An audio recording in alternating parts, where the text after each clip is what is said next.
Welcome to the Doing Different with Less 3 Tools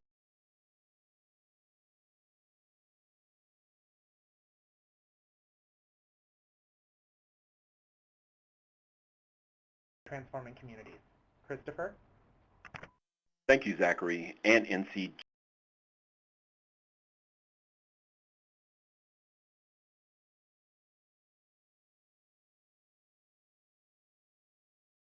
Technical Assistance Training and Resource Center, TC-TAT for short. Welcome to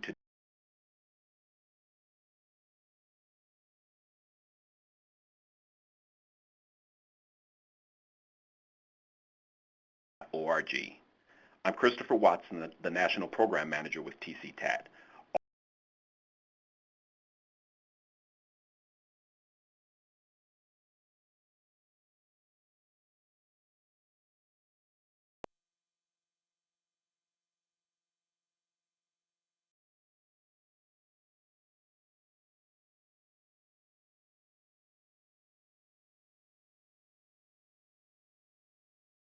Transforming Communities has provided intensive training, technical assistance, and resources to organizations working to end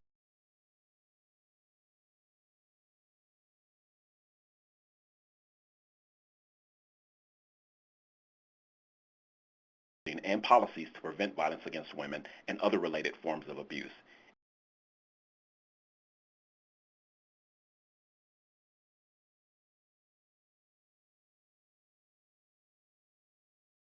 Last year, TC-TAT has embarked on a project funded by the Office on Violence Against Women to offer technical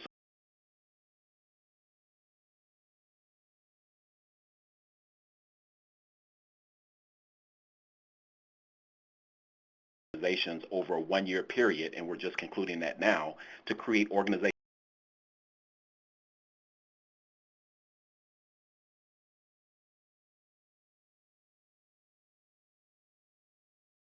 brought together all 23 organizations for an intensive 4-day training.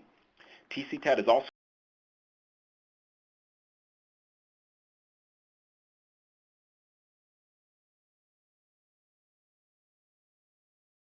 are designed based on your feedback to our national survey that we conducted back in January.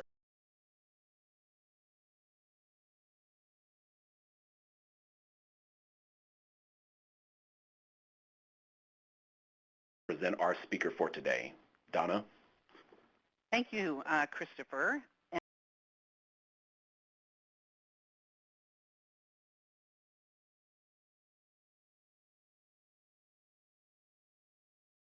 I should say 400 people expressed interest and registered. Now, as Chris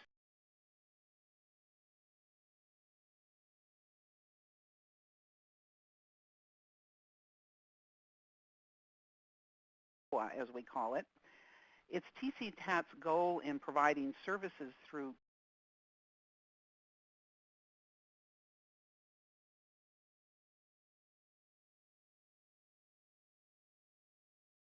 we're well-grounded in values and practices that support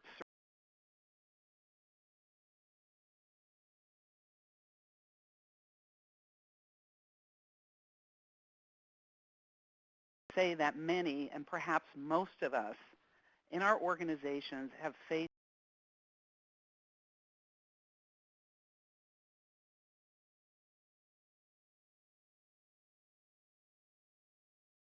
are well practiced with the idea or the strategy on how to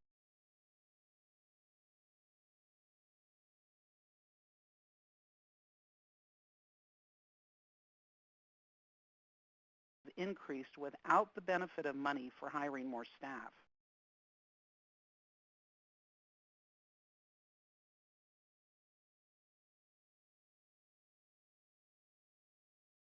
Is to do that given the urgency of our issue. We are literally talking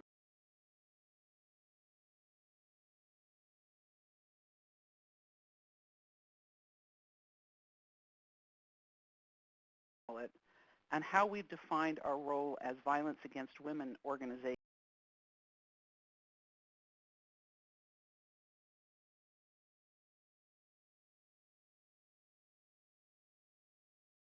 or less with less, but rather do different with less.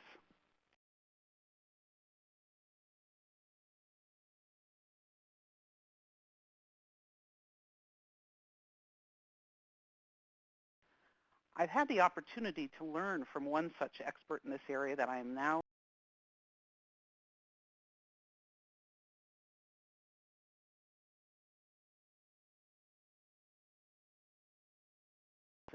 and based in Canada. Tamarack supports learning communities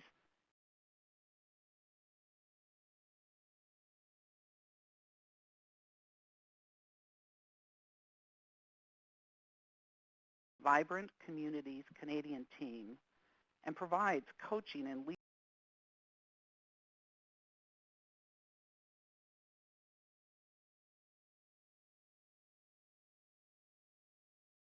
local poverty reduction strategies, supports, and guides their work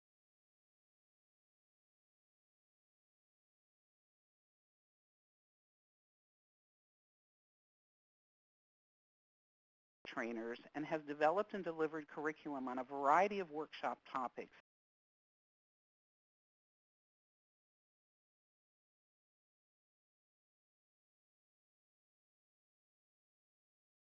Media for impact and engagement.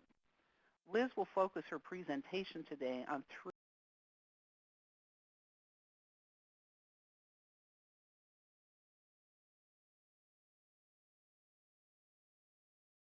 One, collective impact, a framework for tackling complex community.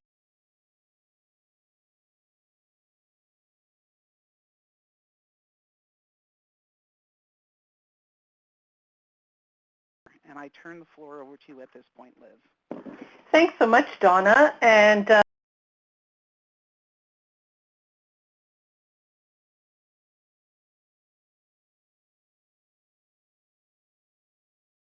the knowledge and practice that we have at Tamarack, and to thank Donna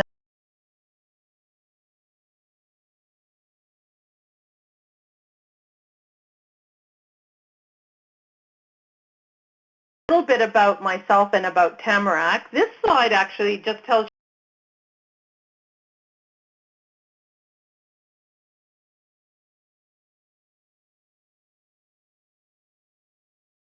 change that we have called Leading Collaboratively.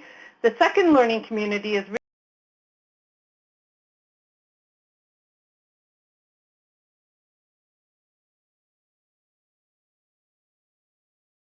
place-based poverty reduction.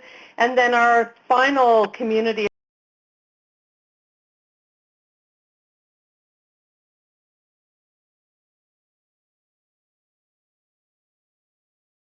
levels of engagement with individuals in communities across Canada.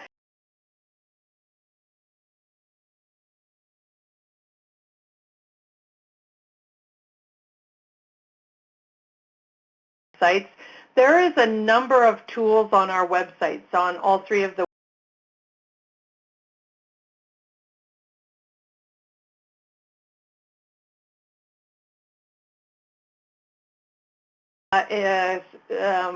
type in community engagement or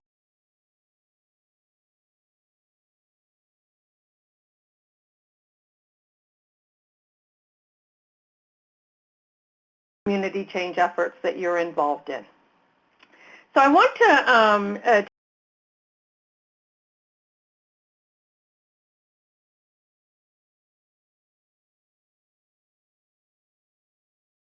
tools. The process that we're going to use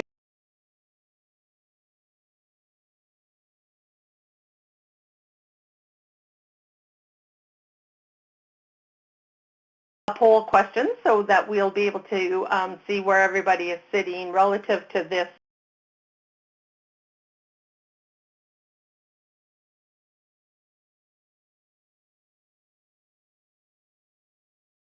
And then there will be an opportunity at the end of each of the sections for a bit of a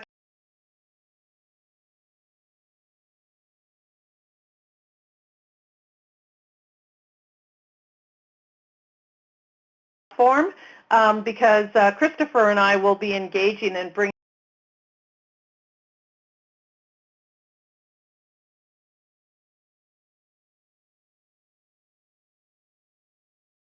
is the most challenging issue facing your organization today? And so we're,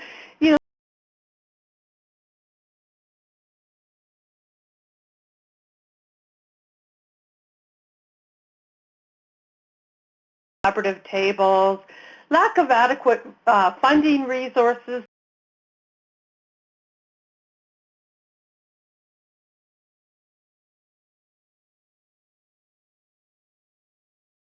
we'll be able to see if any of the other categories appear.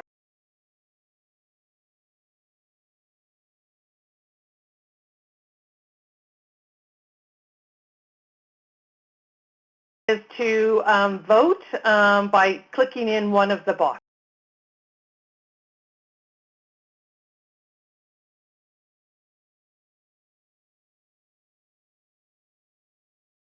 Funding resources, that is factoring the highest.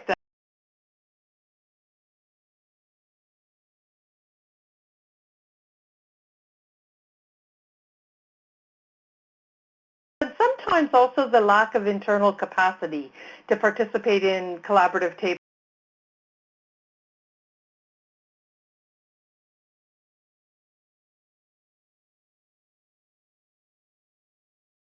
Of you are typing in all of the above. So we can see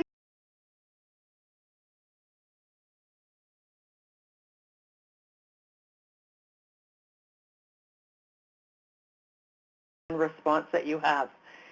One of the things that we've learned at Tamarack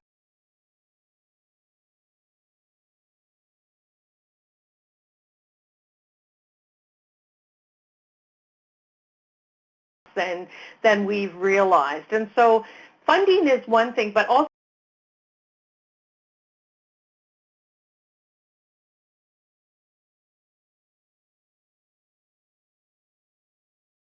this slide is a way that we at Tamarack begin to understand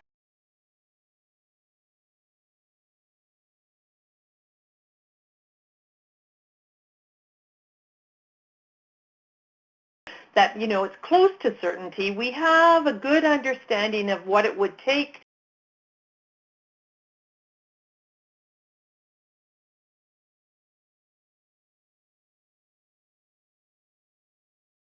tells us that problems can either be close to agreement or far.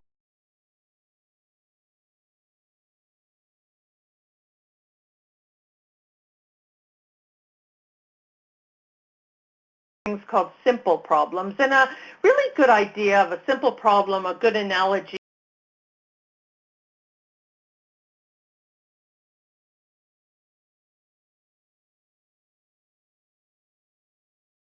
simple problem, it requires you to follow a recipe, but you will get a result.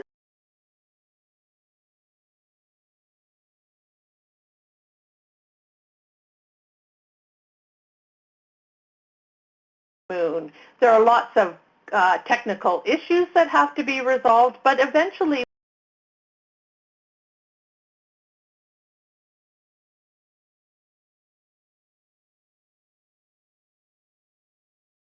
the third type of problem that we face in communities are these political problems.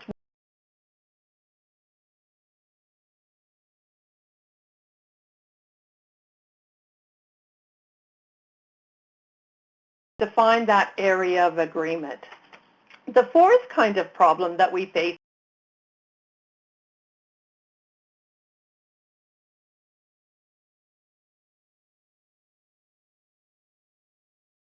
a really good example is raising a child. And for those of us that have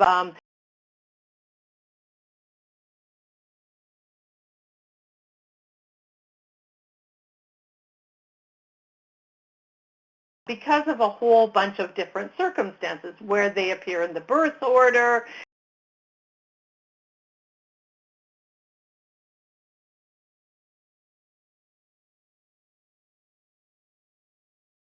have to prototype strategies for moving.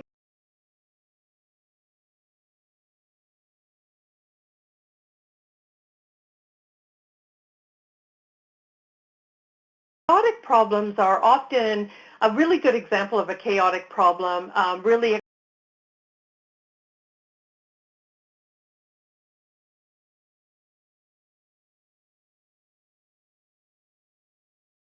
snow was melting from the mountains, and this allowed the rivers to rise.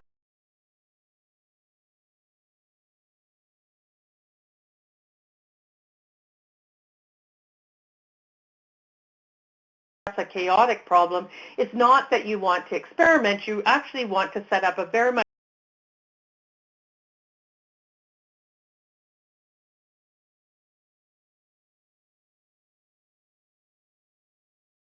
simple problems. You want to follow the best practice recipe.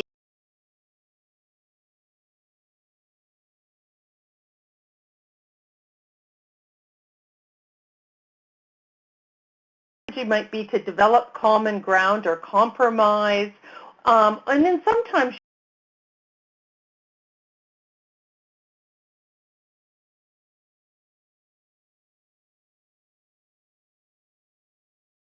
are issues like violence against women, that issues that are related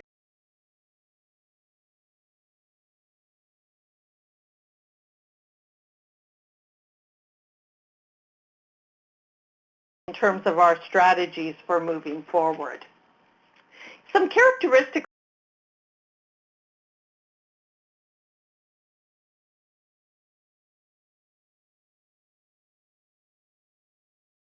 to be able to talk about the complex problem, we're both going to have to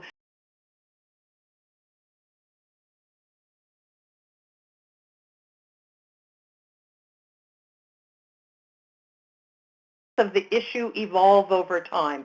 So one strategy that you might use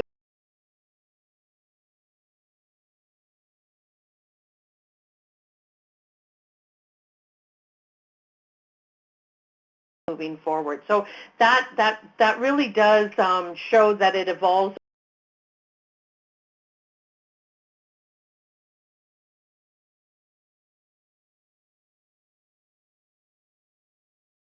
problems. This is, I think, this slide really starts to pull out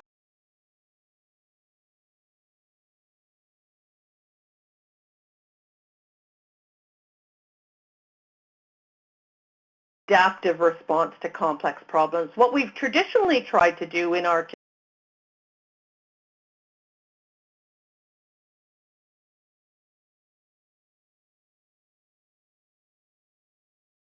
we break it down into its smaller pieces and then really try to resolve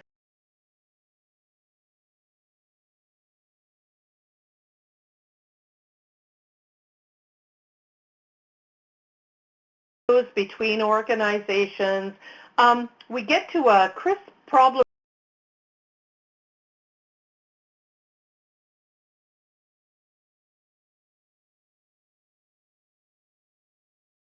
that we can frame the issue or the problem that we're trying to resolve. And a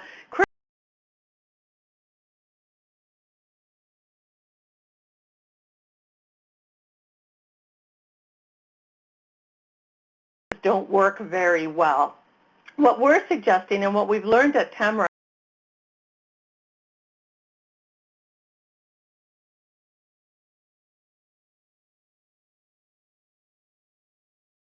is that we need to look at, how can we orchestrate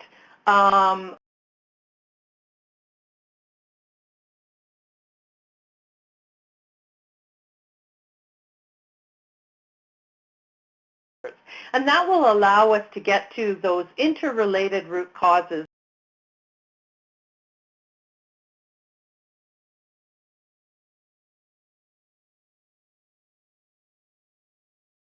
Here in this presentation, we're going to talk about community engagement as a strategy.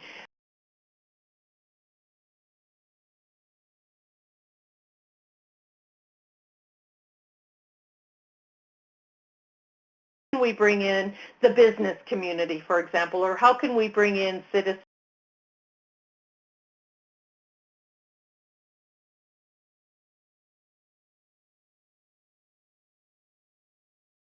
Really getting to a crisp problem definition, or the fact that these complex problems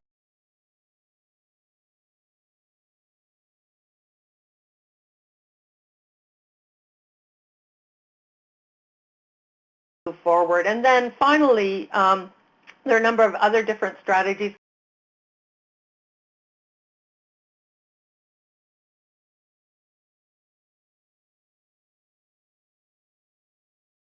Your group, your organization, or your collaborative is going to be moving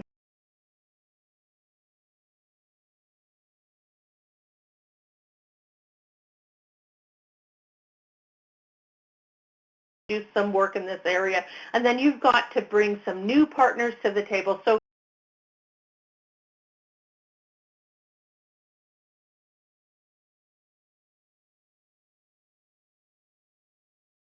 to the change, and so that's what is, those are some skill sets, these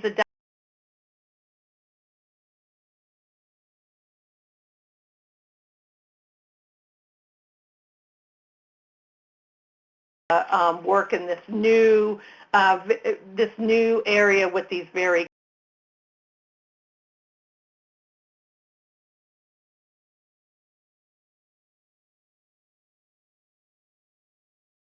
Donna talked about this in terms of the ecosystem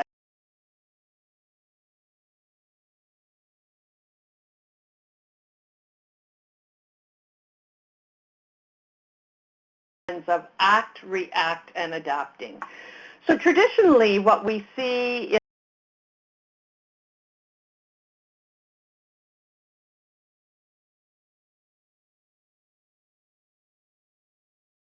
over time, and then we get to maturity. And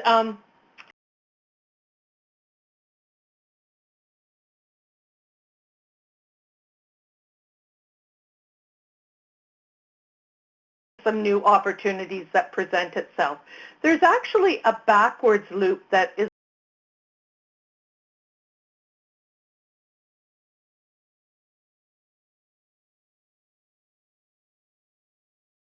the Plexus Institute, and on this slide, at the bottom of the slide, you'll see a link to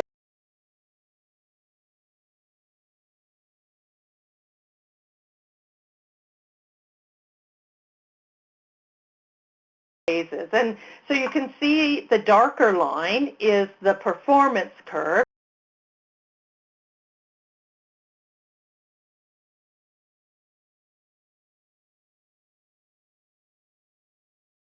Of creative destruction, which is really about, creating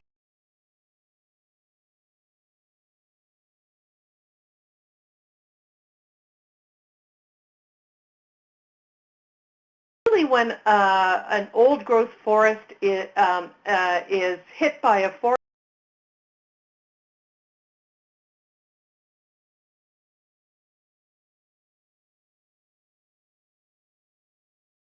that's actually when you get the largest renewal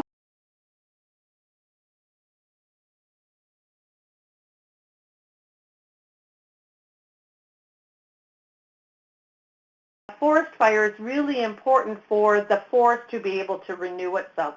So it has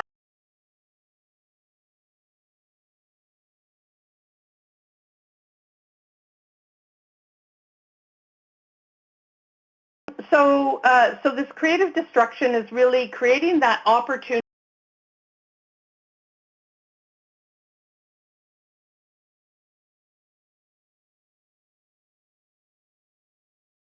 on a new board chair, or we have a new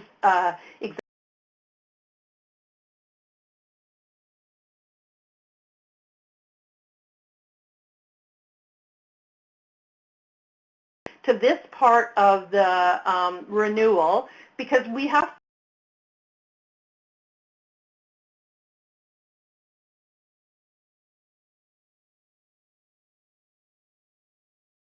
exploration phase, and that's when, let's say you're starting a new program or you're entering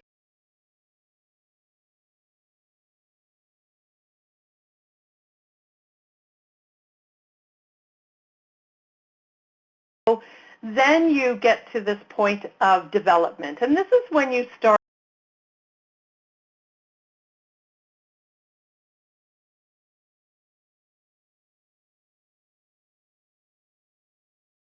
build this new program or this new service that we want to build. So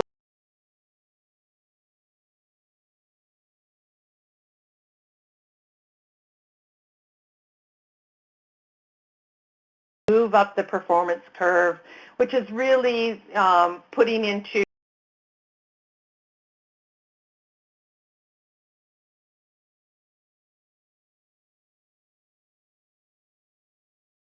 that I'm going to show you actually takes these 4 phases and gives you a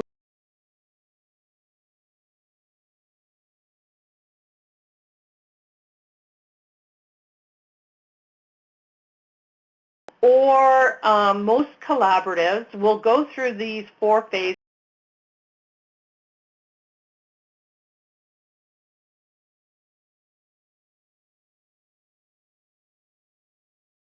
of context that moves you from one part of the cycle to another.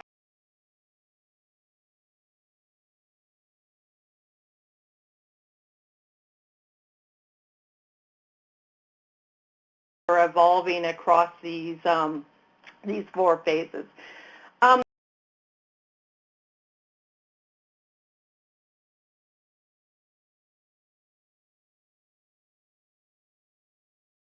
Organization, some programs that are very much in the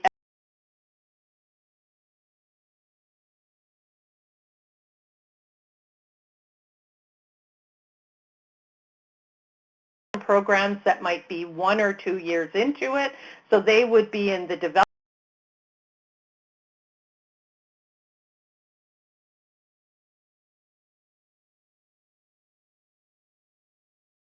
They're achieving lots of the goals that they set out for themselves, and then you might have some programs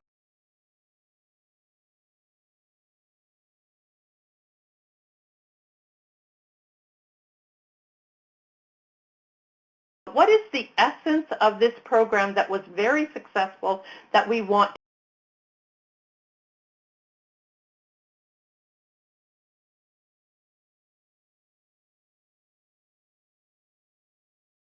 this this figure 8, this sideways figure 8.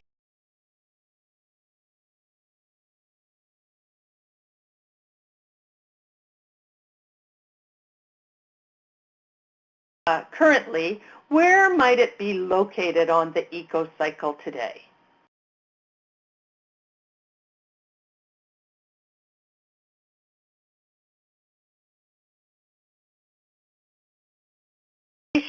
Is it in development? Is it in the maturity phase?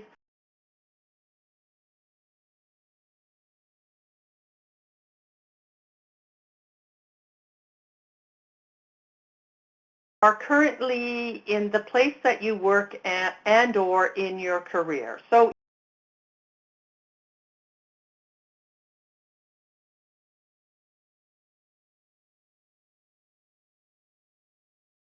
a couple of years and still finding your way, still in development.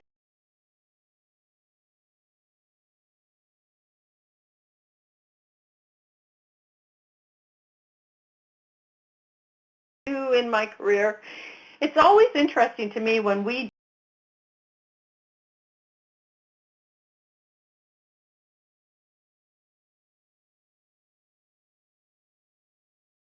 different places, and that can be both positive or it can also be a bit of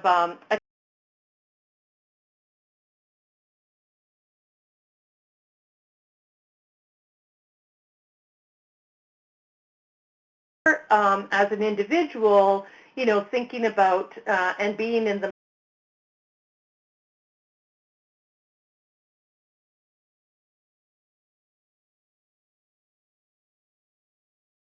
because sometimes when, you know, we're at the top of our performance curve and something is just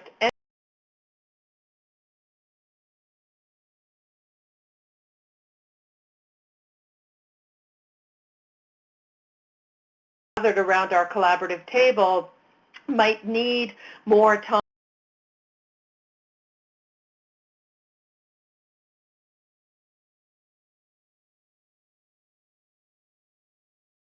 individuals and where our collaborative is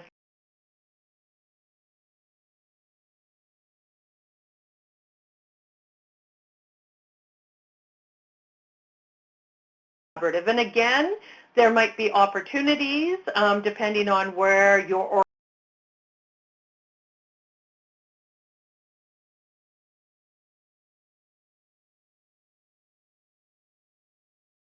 tool a lot with collaborative tables for them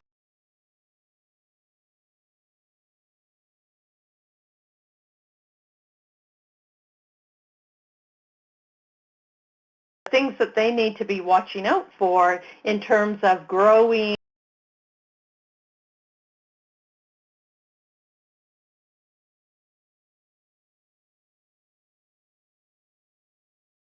phases. There is a trap that sometimes holds us and prevents us from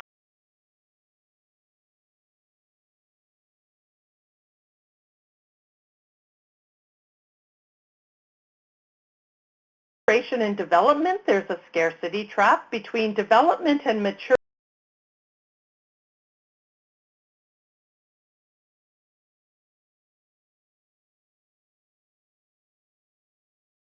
Of destruction and exploration, there's this thing called the chronic.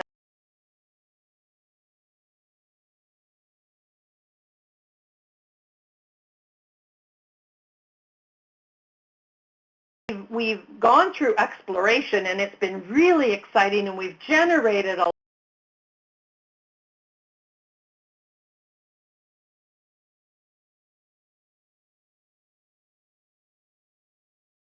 group on one idea to really think about, you know, how can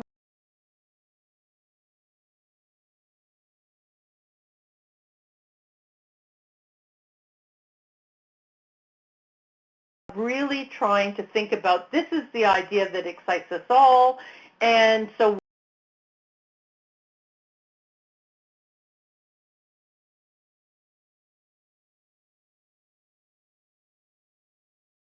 back again and saying if we just did a little bit more research or if we just got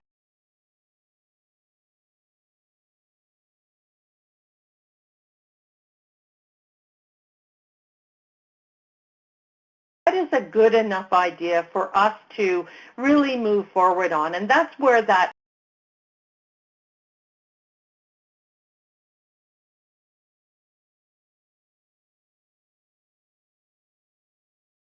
city trap that we can say we're going to act, we're going to move forward on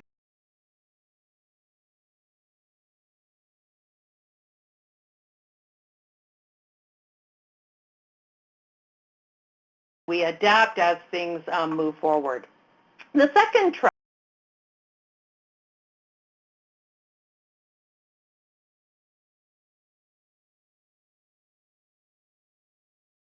is we know how things are evolving, we set up our structures and our decisions.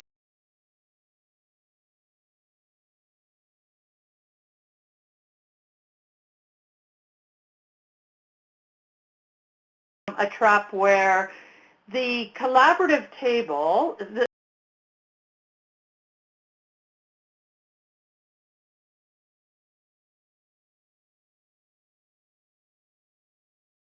organization that is hosting the collaborative may feel comfortable in moving forward.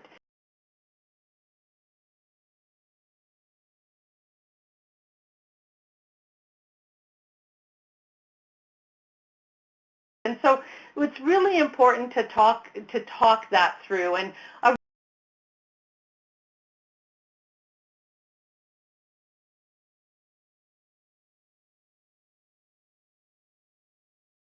your collaborative work. And so you've got to say, you know, we're going to hold true to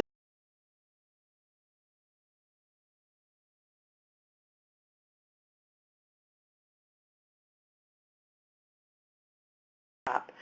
The next, the third trap that we will often hit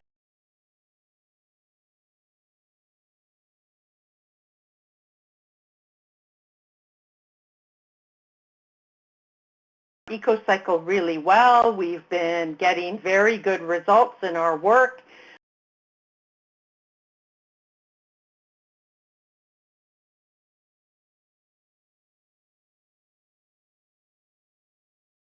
There are these diminishing returns that we're observing.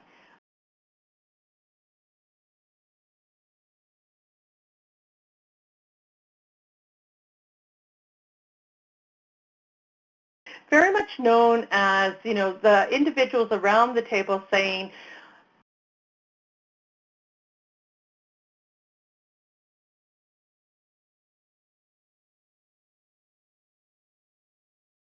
get the results that we've always gotten.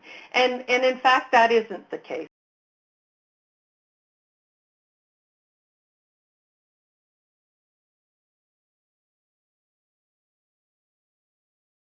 To this renewal loop, in fact, we want to stay in the maturity part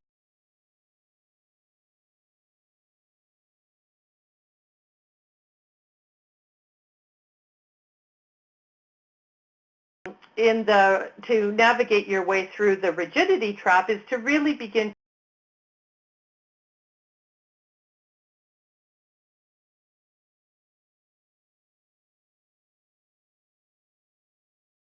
about the next phase of our work. And then the final trap will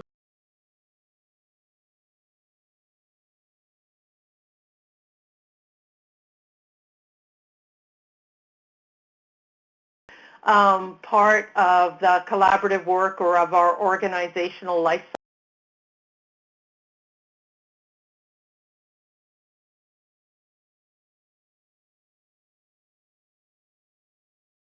more on top of us, but be able to say, this is the essence that we want to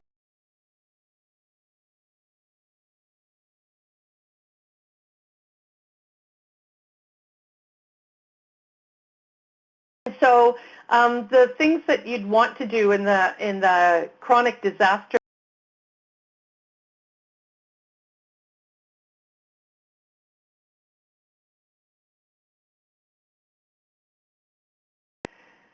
so I want you to think about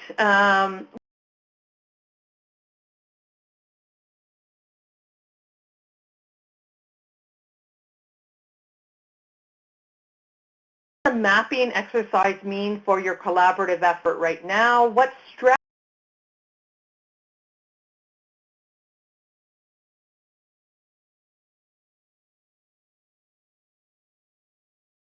you're in the ecocycle really have an impact on communications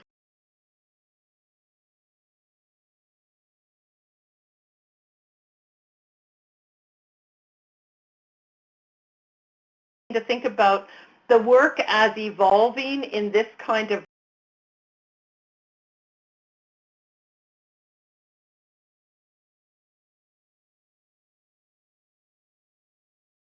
are certain traps that we need to navigate our way through. There are some additional key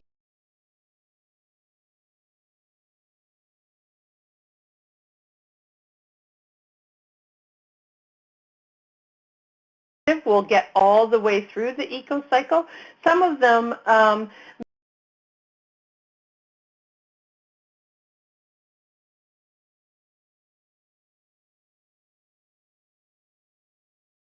to say, you know, if there isn't any energy around this collaborative work anymore, then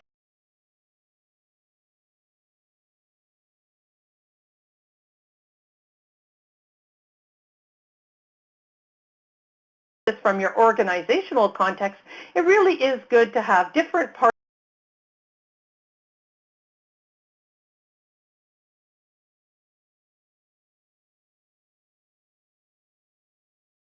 of situational leadership. And my example earlier on about someone who's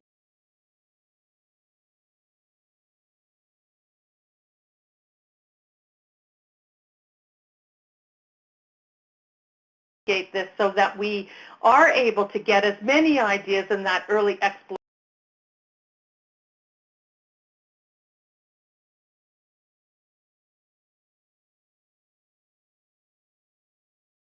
that really does actually talk about situational leadership. So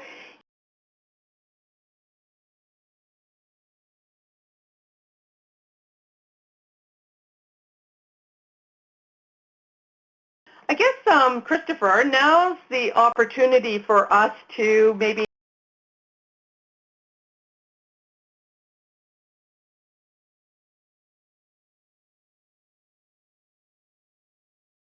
in here. So let me see if I can read the entire question.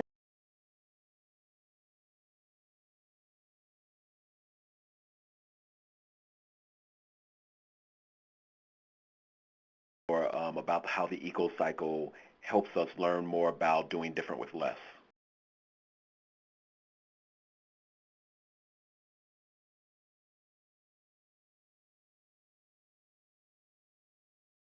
If you consider that your collaborative or your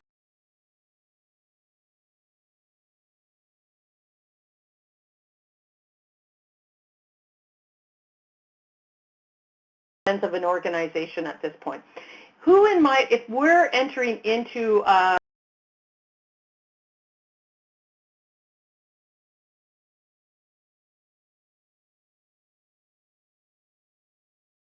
that has the best result for my organization.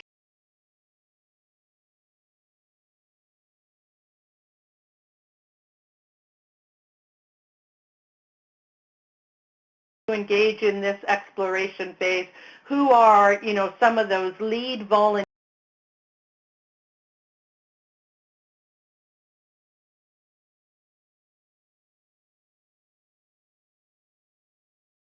that are part of your broader network.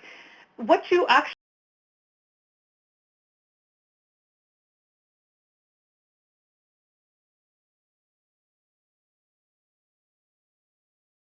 those board members might say, well, I have a link to this individual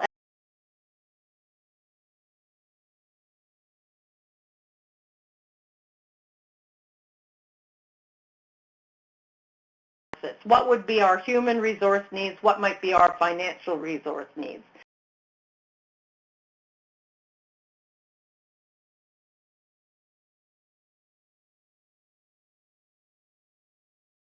To see the results dwindle down a little bit, that might begin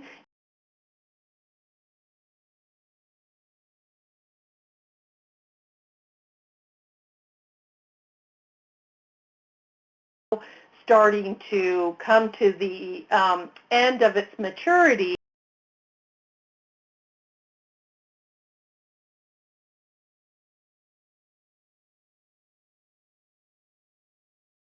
Begin to go into the renewal part of the cycle, and it allows us to really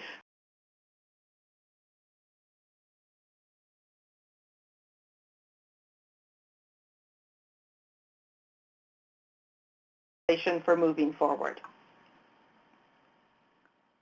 Do we have any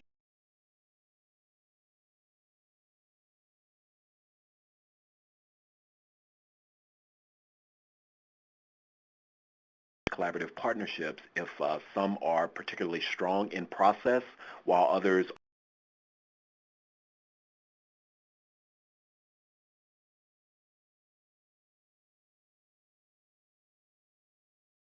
eco cycle, you would be able to see in the eco cycle that there are times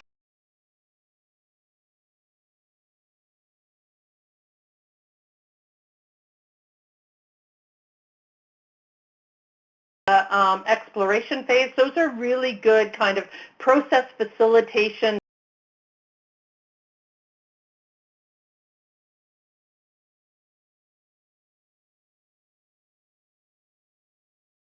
to maturity, the performance curve, the tactical, those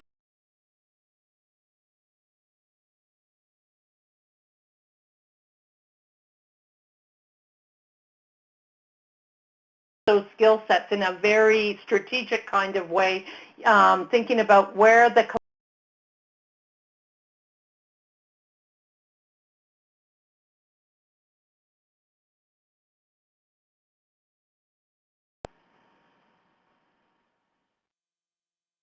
good.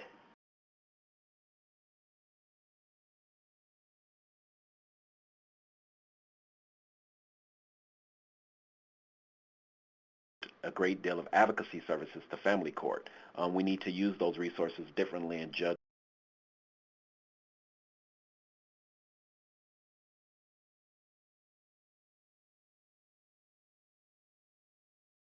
and you're dealing with collaboratives that are, kind of very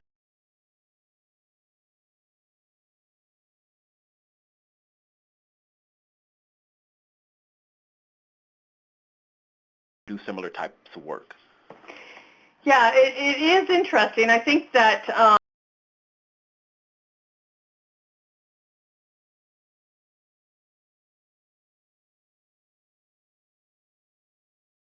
the eco-cycle from an advocacy perspective, where you have very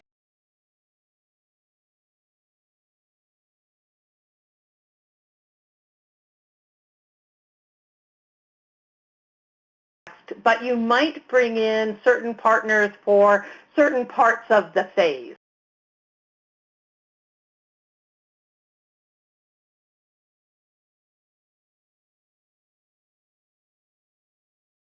In terms of bringing in certain partners at certain phases to help you navigate through.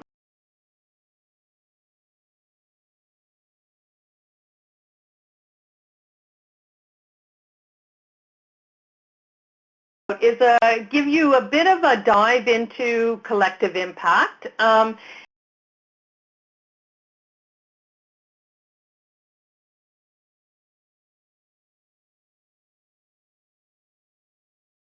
When organizations from different sectors, organizations, and I would also say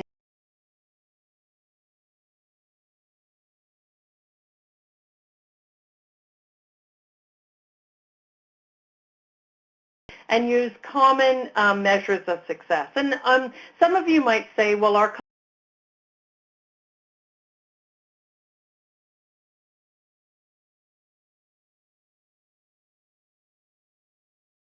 there's a certain approach that is used with collective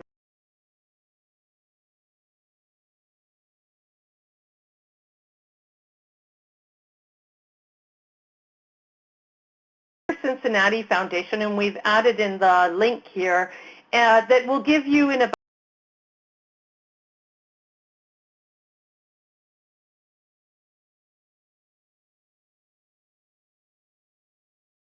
with collaborative work is that we think that it's a fairly linear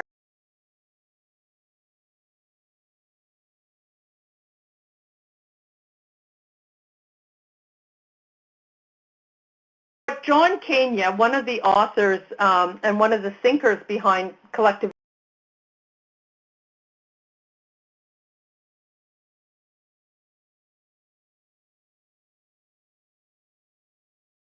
that we are using shared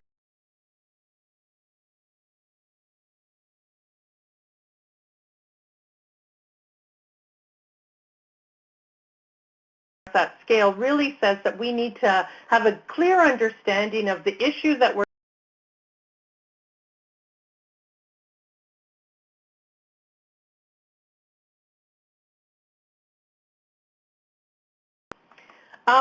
this is the collaboration spectrum, and there are many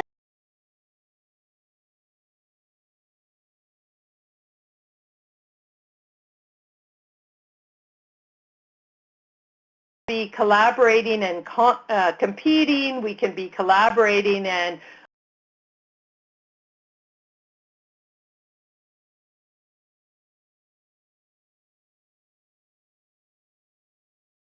along the spectrum where we are more coordinating our activities,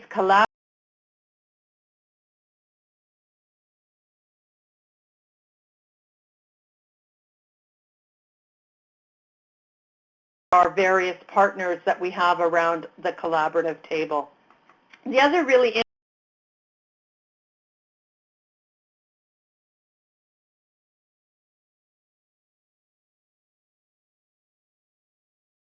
collaborating, or coordinating, collaborating.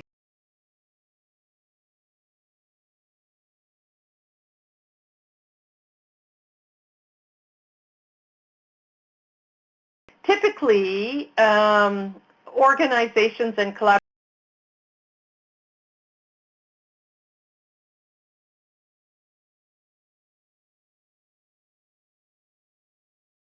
coordinate our efforts, bring people from a variety of sectors together,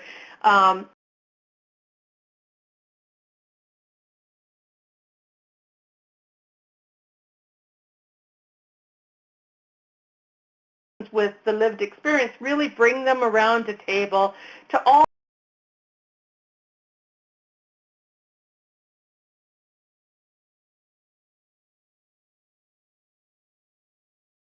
communities or collective impact initiatives arise across a whole variety of different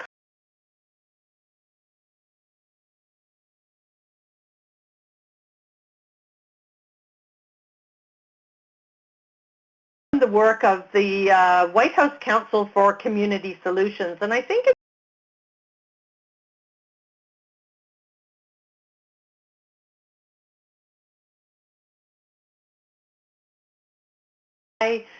successfully to a collective impact kind of context. And so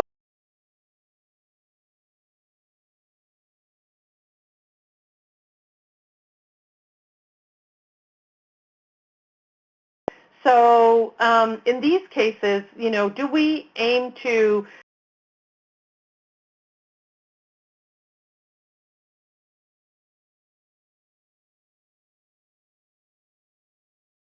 and are we looking to reduce poverty in a city or in a neighborhood by more than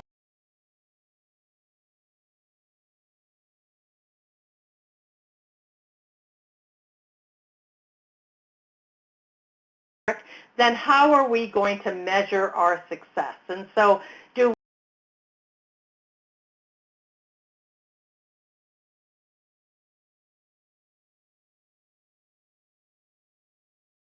that is. The other questions really start to look at issues around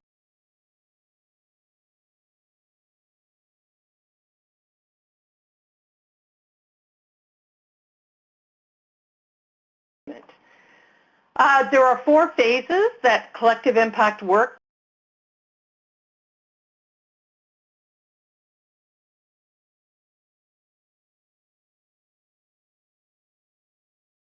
the exploration phase. The second phase is really the development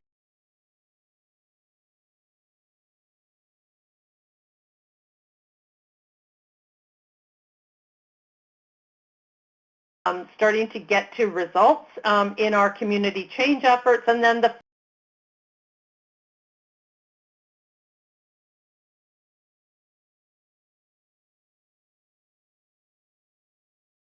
of the eco-cycle. And this slide really helps you understand that there are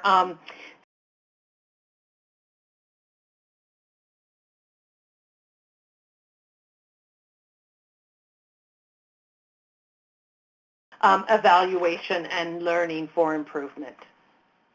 There are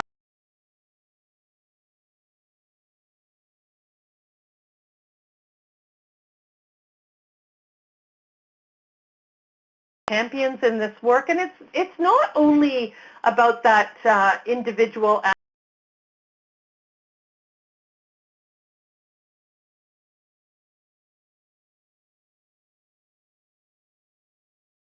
involved. How do we also not only think about them as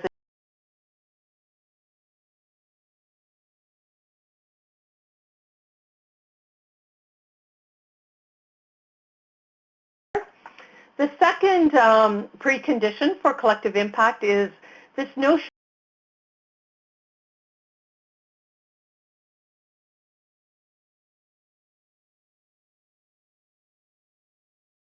doesn't have the same deep understanding of the issue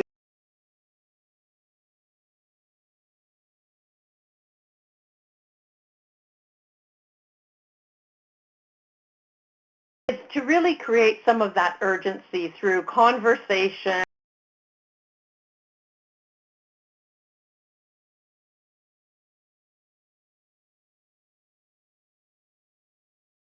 In other cases, you might already say that the folks that you have around your table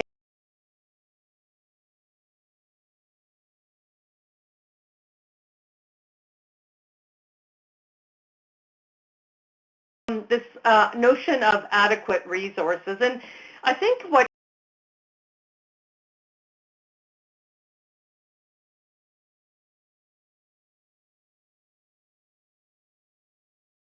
to do collaborative work off the sides of our desks. And in addition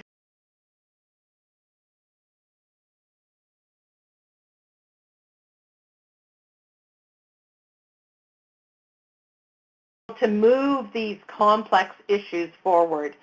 And it's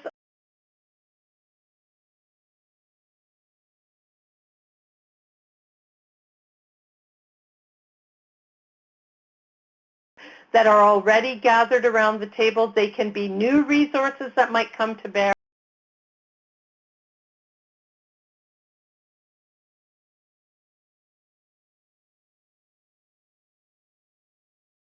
Conditions of collective impact, and we're going to go through each of them in a little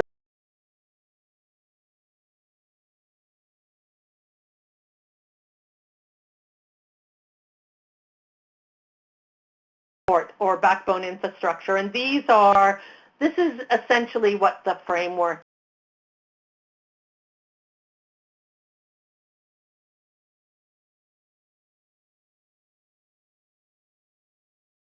is, to think about what some of the prior history is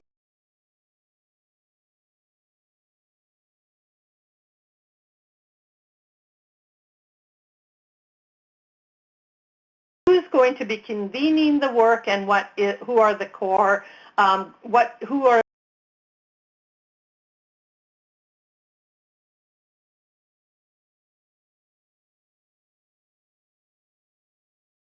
agenda looks like. And he talks about the difference between a good movie and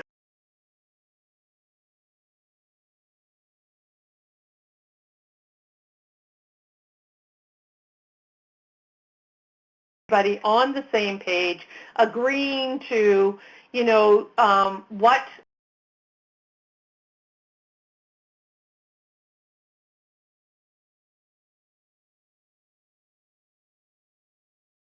of shared measurement. And shared measurement is not only about the measure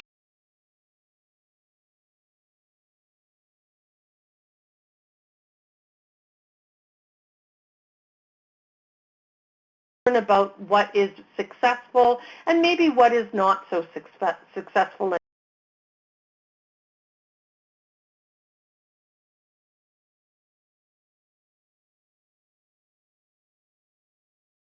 in 4 different ways. So we talk about it from the perspective of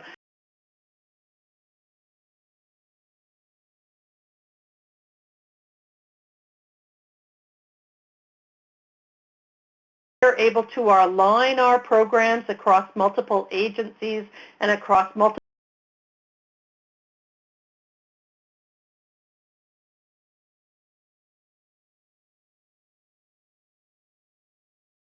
between organizational partners that we want to shift, and then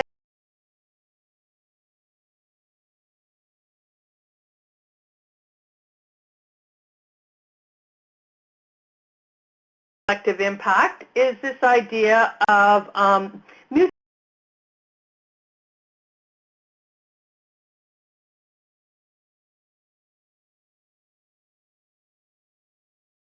impact table have agreed that we're going to work towards together. Then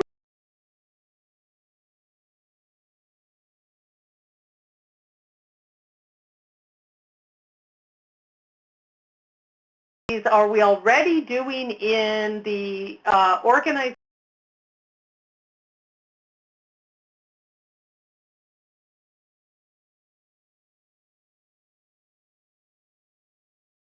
so it would be agreement on outcomes. Sometimes it's about orchestration.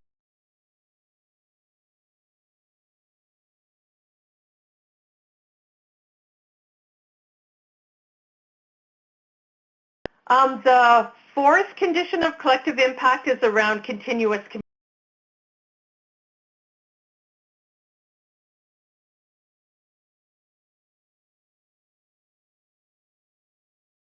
communicating with the community about the progress that we're making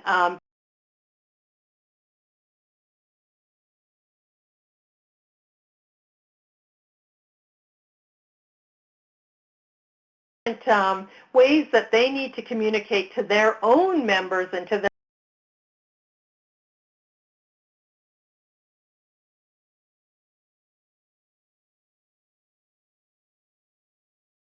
collective impact is this notion of a backbone organization. And there are 6 key functions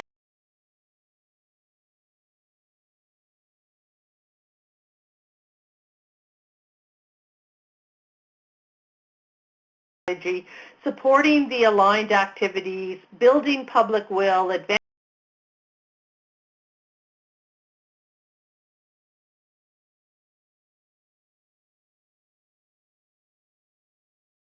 of the backbone, and really begins to provide a little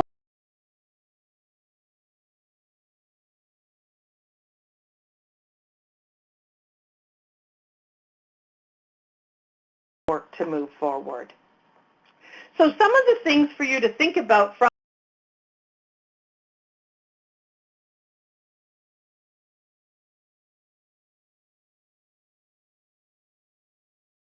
on this issue, and we think we might want to try a collective impact approach in terms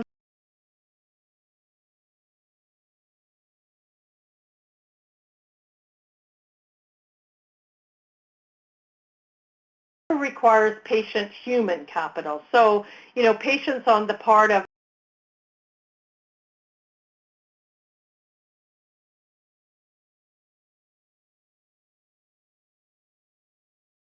going to get to agreement on the change that we want to see and the results that we want to get.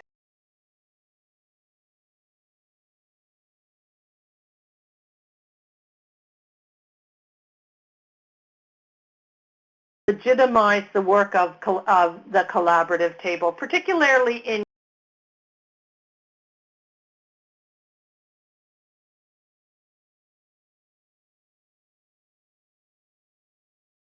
can achieve on our own, and so it really is important to support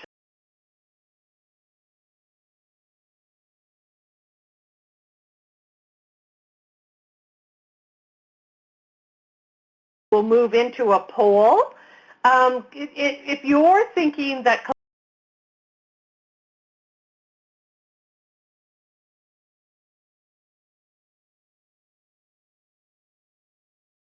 thinking about doing different with less, so getting new partners to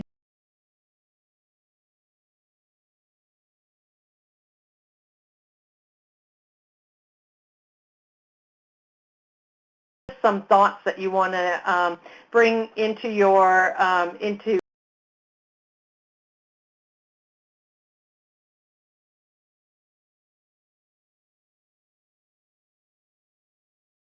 I think that the collective impact framework might be something that you could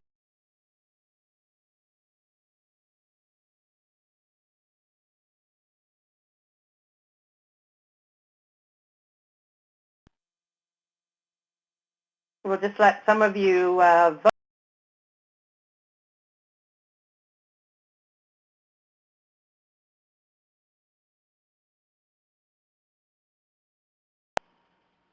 Maybe allow you a couple more folks to get in. And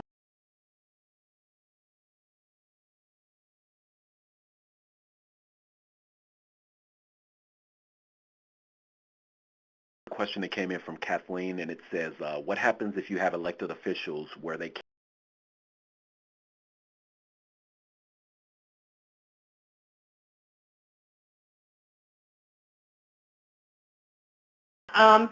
a collective impact table should be such that all the partners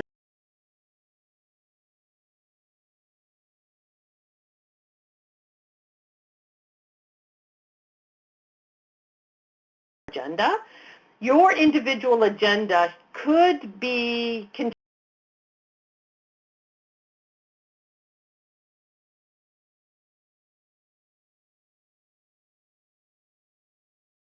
the collective impact initiative. What it should be is this is the common agenda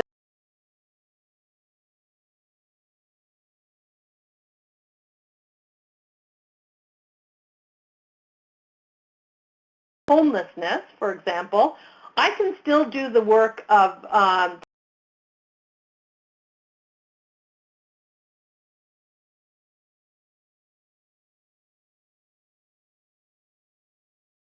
you've got to make the links between your individual organizational agenda and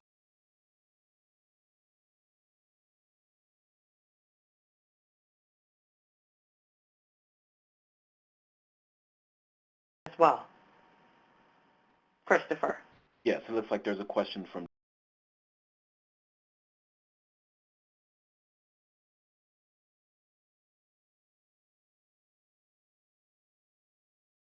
see here.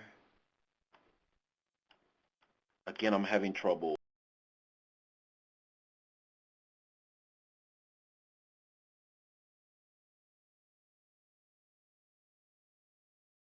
Many of the organizations that you have in your network are already engaged.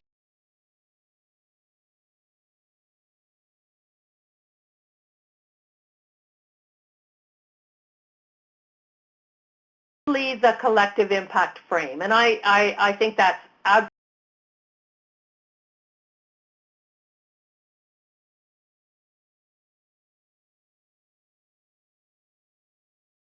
conditions and the 5 conditions of collective impact, and say, you know, where are we strong?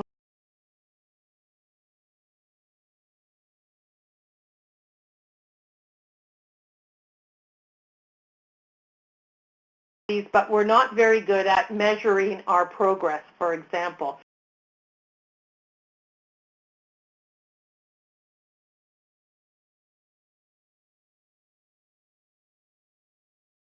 Collaborative work, or you can say, you know, maybe we don't want to go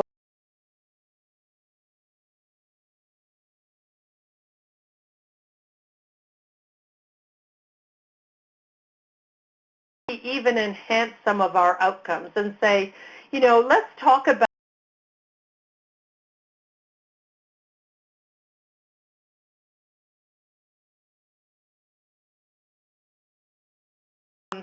conditions of collective impact, or even one of the 3 preconditions, and take that to an existing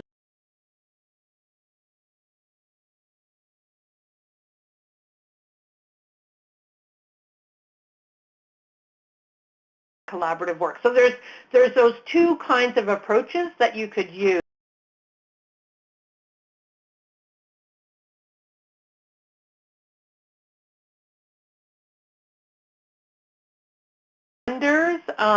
Around collective impact as an approach for community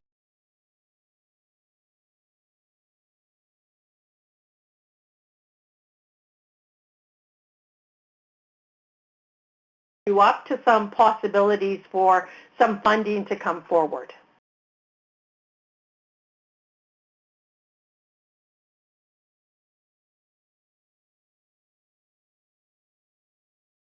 And now I had to expand the actual window. Okay, go ahead. Guys, please do not.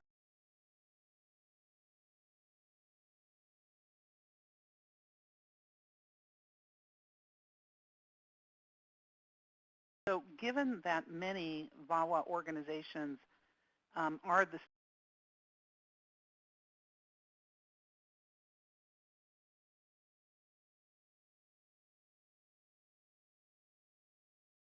Yeah. my question is, talk to us about how an organization could claim this role.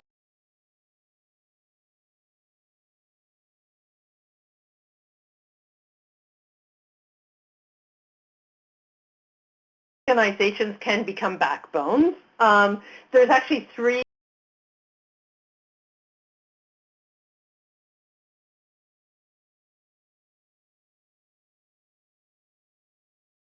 already recognize that role that your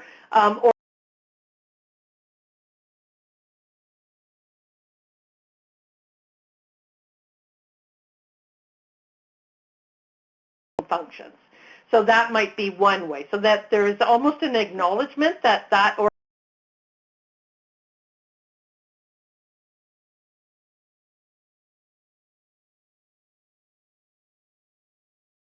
a bit of an open and closed call in communities for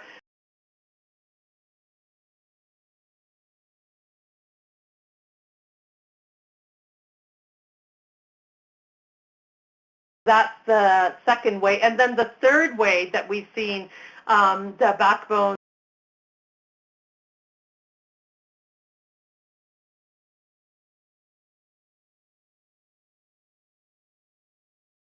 to be a backbone. But I think more often than not what we've seen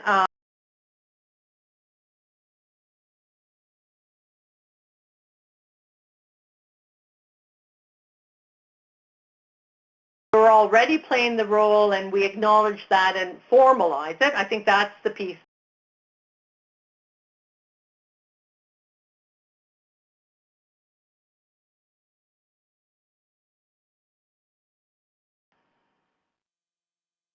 Okay.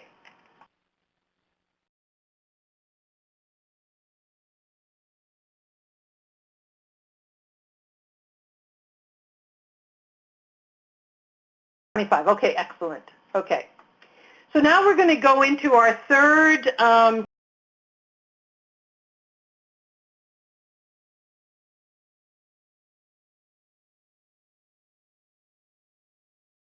increase your community outreach or your community engagement.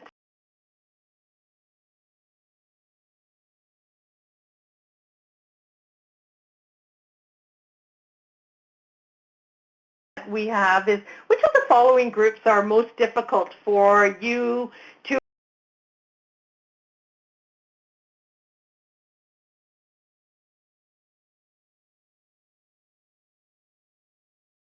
leaders or no vote? We'll give you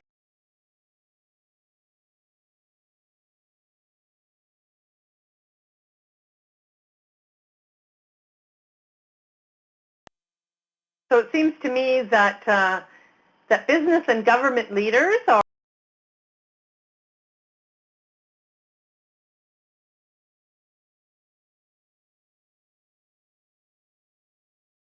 also have very good relationships with. They're a little bit more challenging than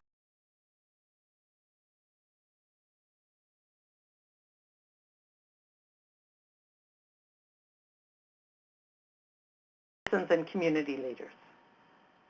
Great.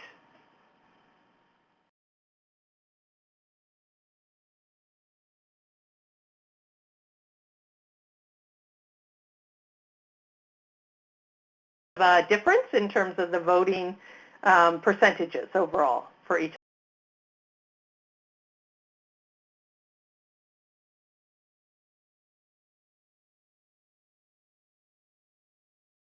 And it's just really more of a reminder slide for all of us, I think, to really look at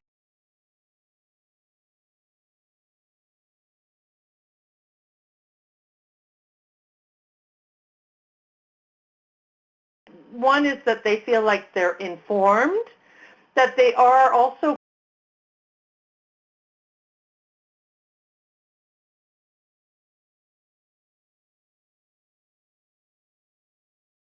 authentically being heard. At Tamarack, we really believe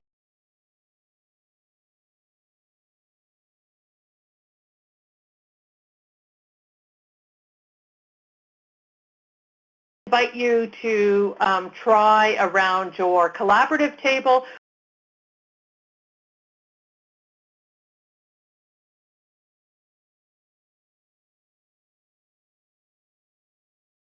colleagues, and you can do this as a think, pair, share, or you can do it in try.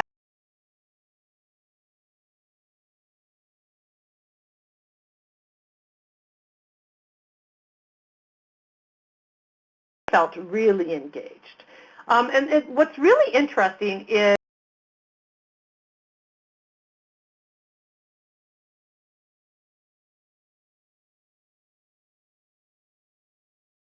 days in the room when people start talking about when they felt authentically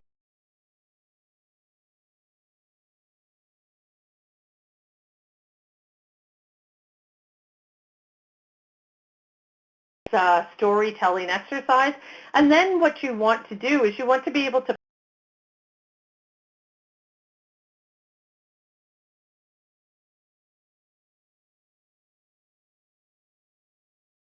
around the collaborative table that you're currently engaged in or that you might want to replicate.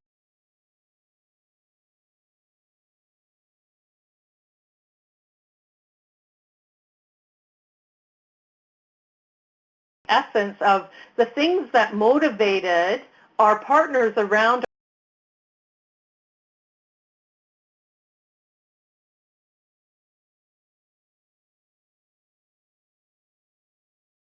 to move our collaborative forward. This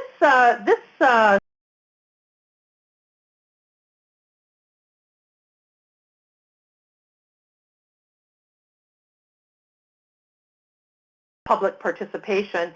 This actually talks about the kind of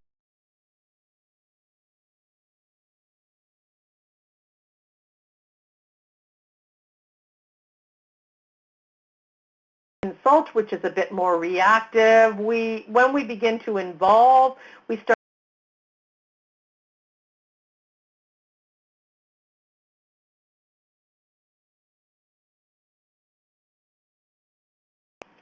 this slide, which I'm sure you can't read if you're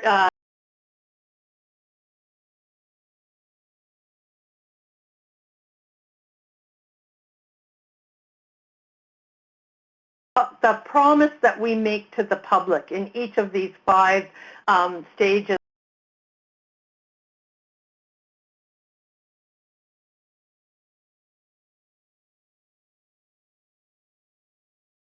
of responsibility back to people. And our responsibility, though,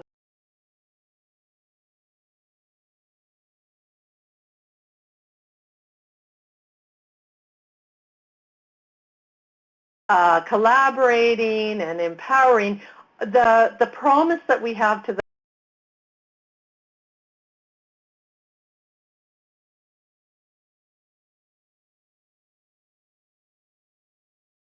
'for our collaborative tables, that we are actually going to pay attention to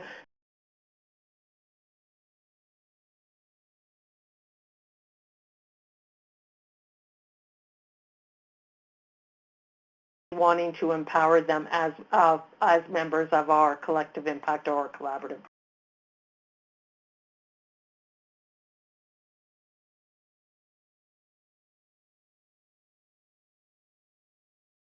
And one of the exercises in this book is the Top 100 Partners exercise.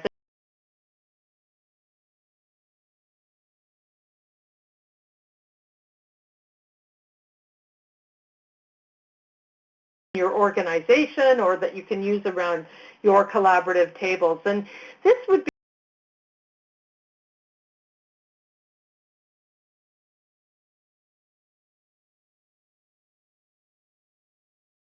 ask people to do first is to brainstorm a list of key stakeholders that they think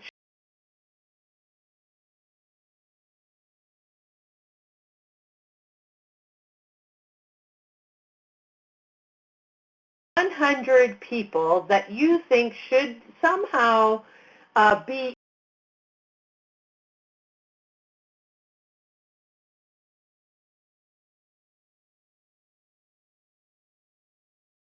to brainstorm. And what's really great is if you have a group of 10 people,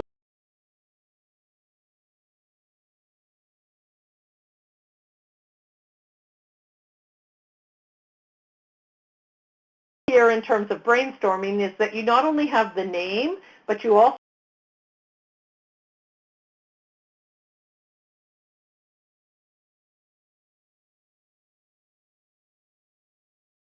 has a connection to the person that they're suggesting. It would be helpful, but it's not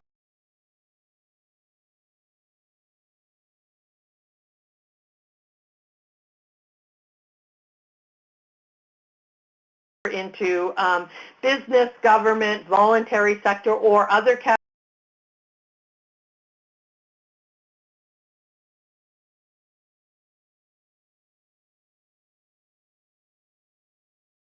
A piece of post-it note sheet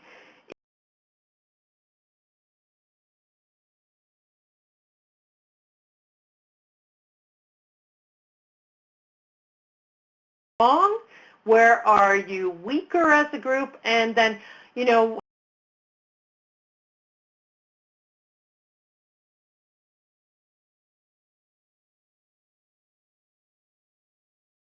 who are the most important to us? Who are the ones that we really need to focus on?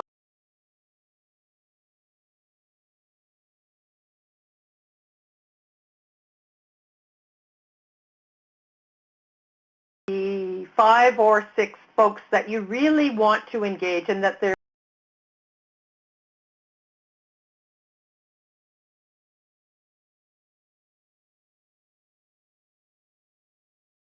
the other folks on your team. So pick the partner. That's probably the fairly easy.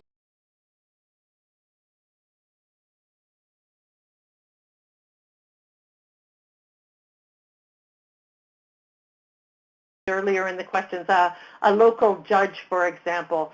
What would be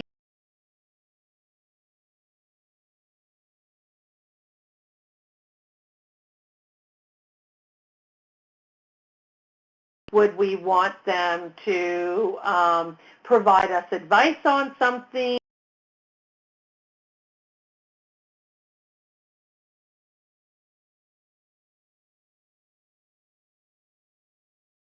Ask would be. Then you'd want to talk about, okay, so if we want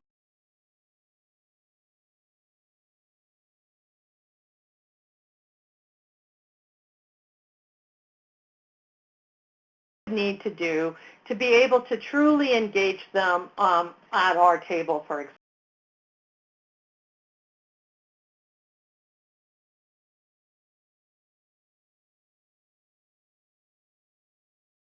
Work, we might have to take them out for lunch.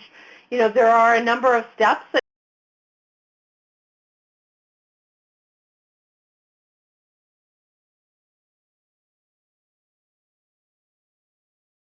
of the people that you currently have at your table. Then finally, or the fourth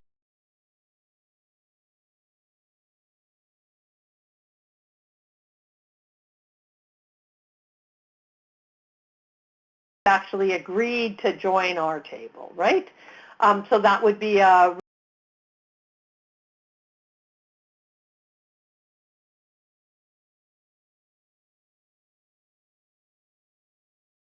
need to take on some leadership in the work in our common agenda kind of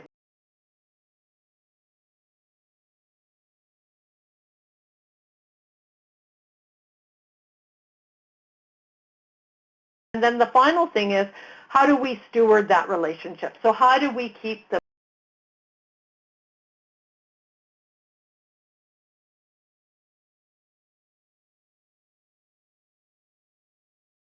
that we've already brought forward?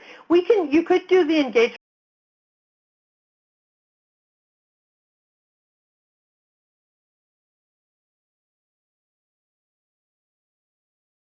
This is a tool that we can use so that we know that we have truly engaged them.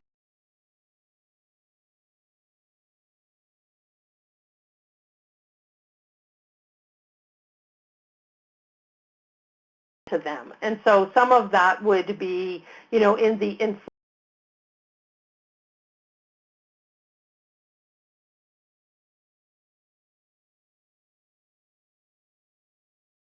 about, you know, a policy area that we're interested in. So it really does say the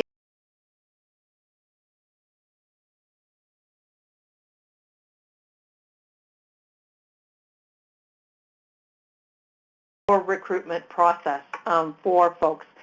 My background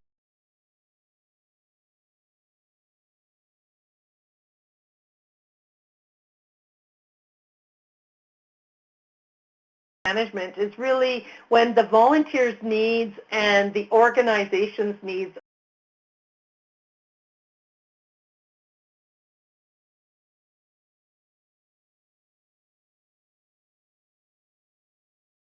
is in sync with each other as well.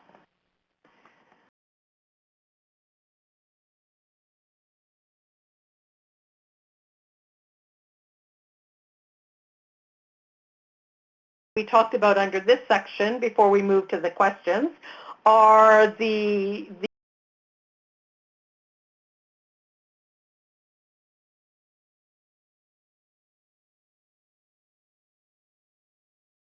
how we move people along the engagement continuum.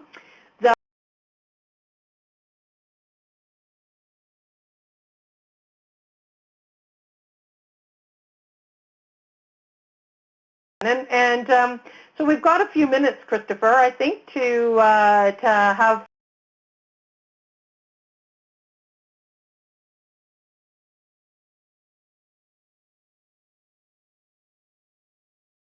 until, so we have some time. So if there are other things that you didn't get to or things that you had to go over rather quickly.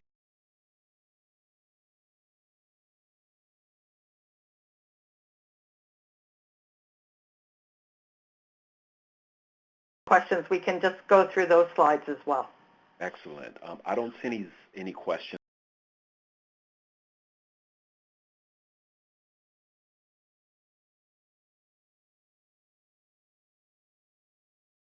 Line of the tools that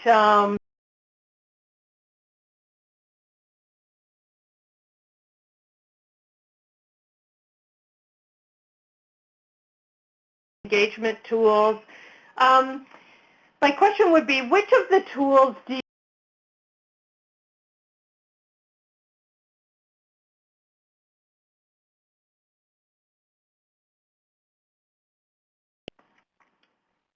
so I could pick someone who's on the line.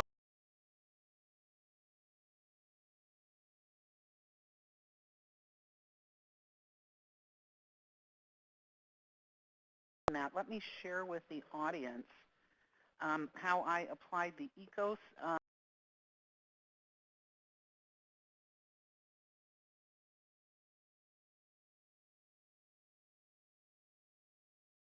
yes. Yeah. So we have been struggling, the organization that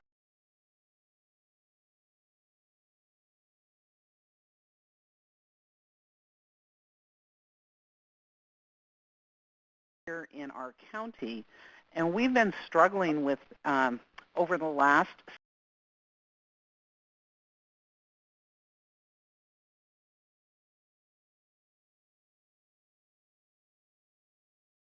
so our solution to that over time has been to try harder. And when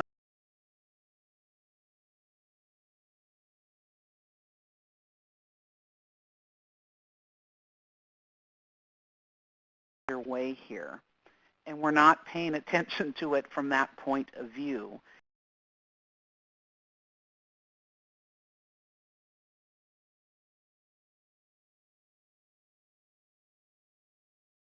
And people are still using them. And what we discovered is sort of across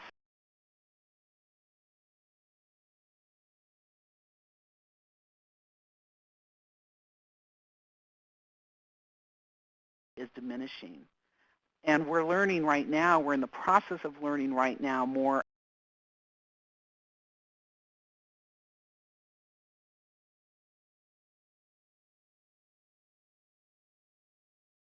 field where that whole model is based on that in the moment present with each other.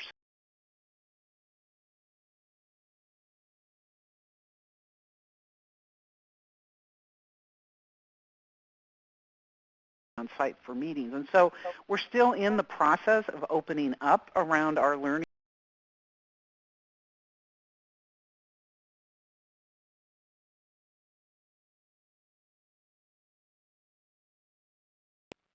That's a really interesting example. I think that's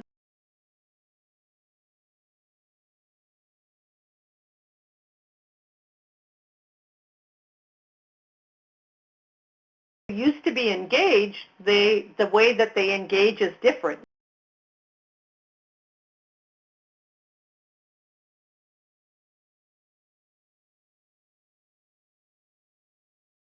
Way of doing work. That's a really interesting example, Donna. Thanks for sharing that.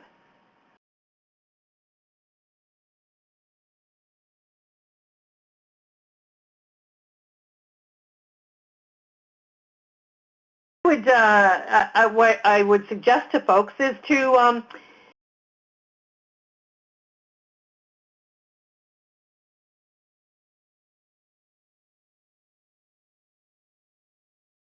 PowerPoint and to really think through, you know, is this a tool that I could use?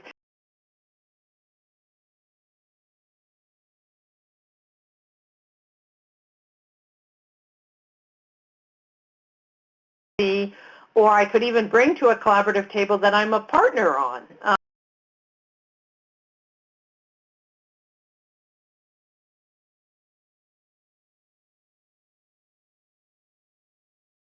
I will say that most of us as organizations working to end violence against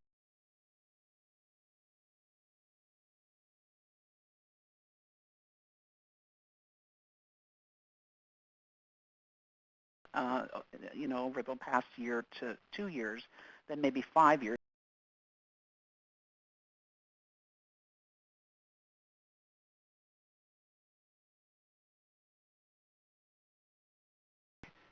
allows us to get to what you talked about, like what's the essentials or the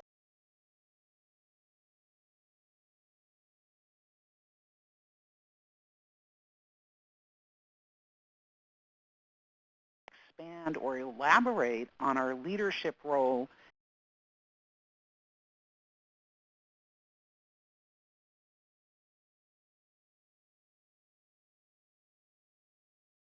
efforts as backbone organizations. I know that when I learned that,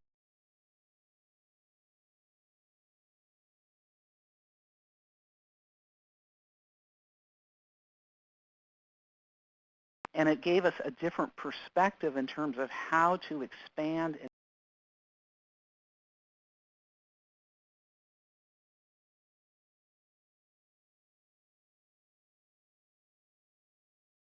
Now, ultimately, we'd like to think that maybe that will result in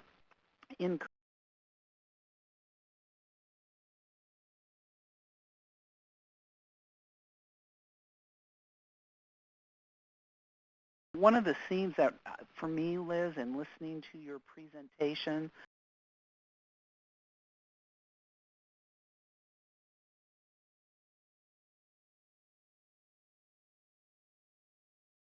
you know, the importance of our field, our movement, really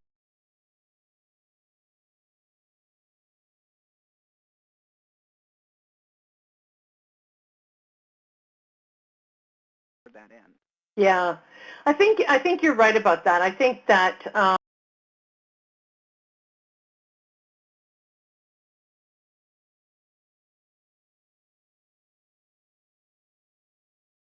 that increasingly there is, I think there is need for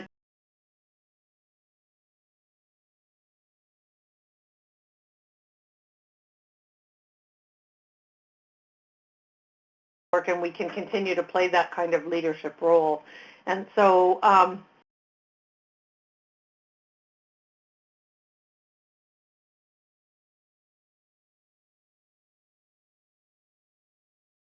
facing, and the nature of the work that you all are doing is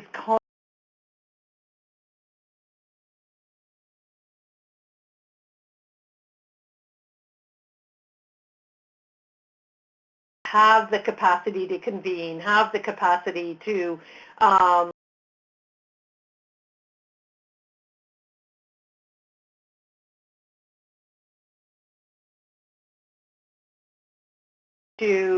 being in this space of addressing complex community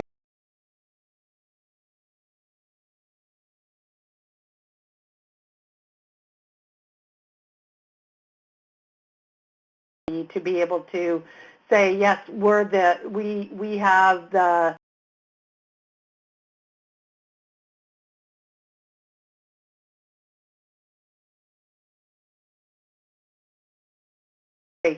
It's also interesting to note that collective impact work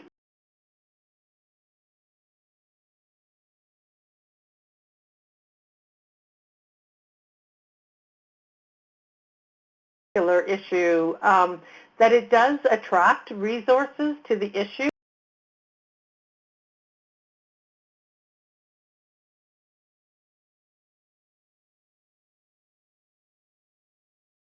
Impact approaches in a different kind of way. So to really acknowledge, you know,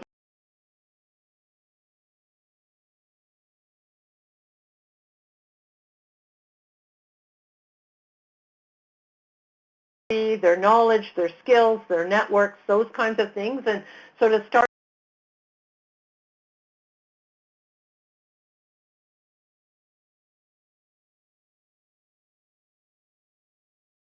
I'm going to just maybe jump ahead a little bit to the final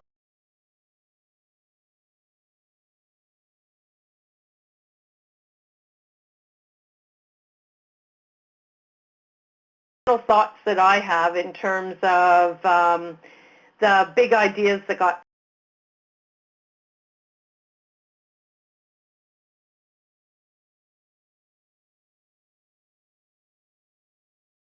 the most resonance with you, and that you consider that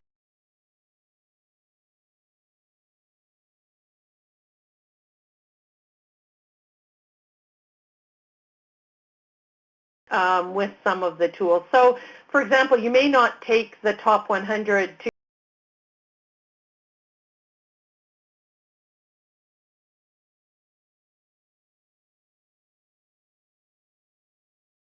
directors or with your staff team, and it would be interesting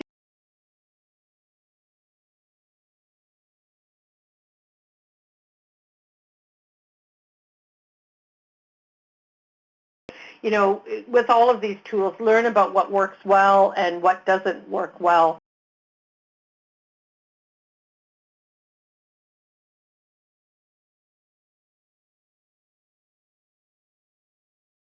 Or if you, you know, are thinking about trying to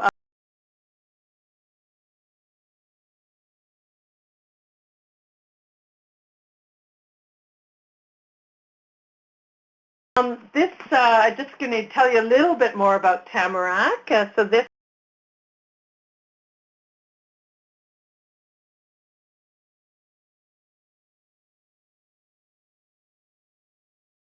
are 3 learning communities. So this is just a bit of a reminder. And on each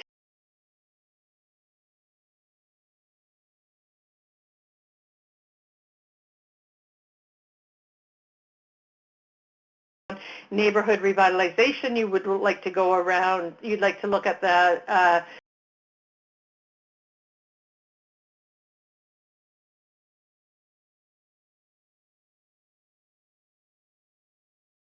if you're interested in just some of the collaborative leadership work, you might just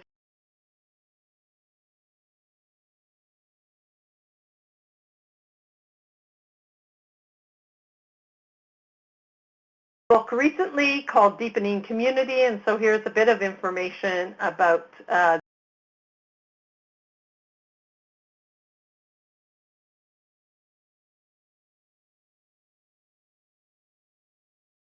engagement as well.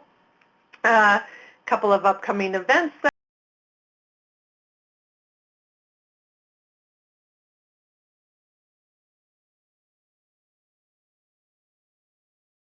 to access. So the collective impact work, there were a couple of articles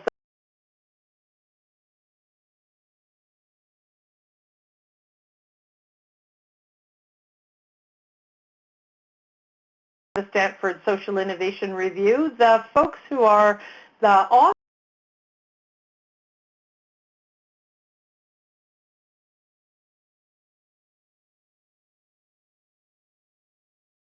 you can go onto their website and listen to, and some other tools.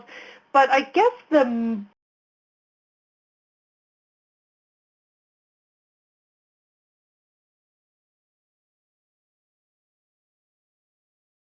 supported by the folks from FSG and also from some other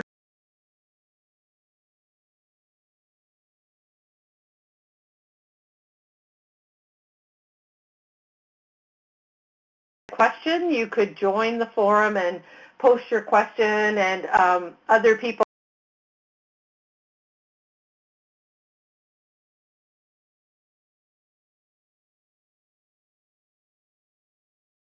and give you some leads to resources and things like that. So I've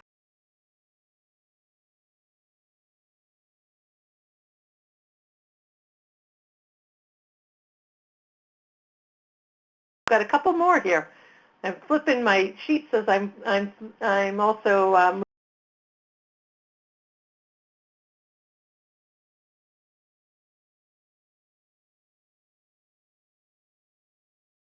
your organization is a backbone. There have been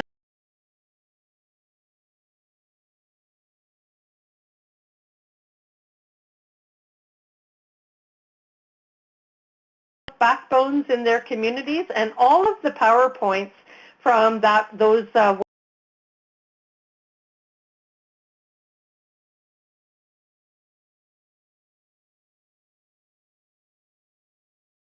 your partners do, but there's a link to some rural community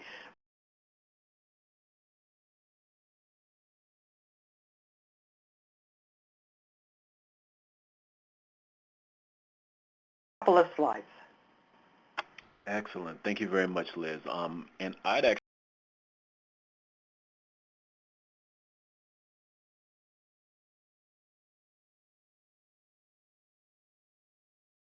So much to take in from the presentation today, and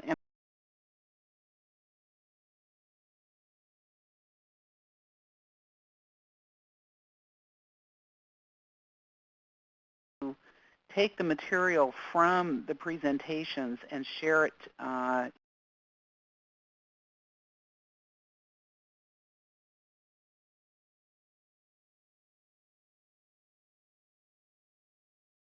and then to work actually on application and strategies.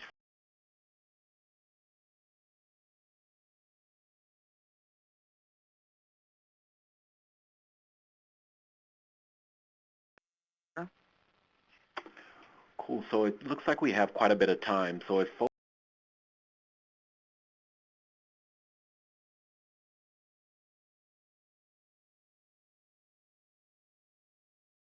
application, so either for Liz or Donna, or maybe folks have just kind of general questions that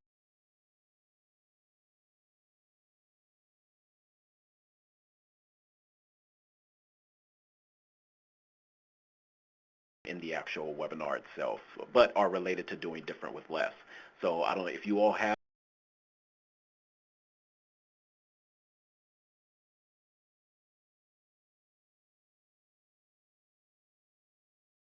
those to just see what we might come up with.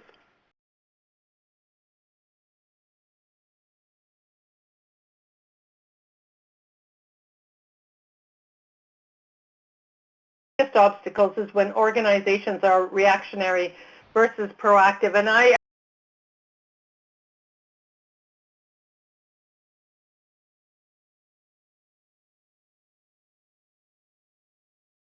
and you don't have the time to be able to, you know,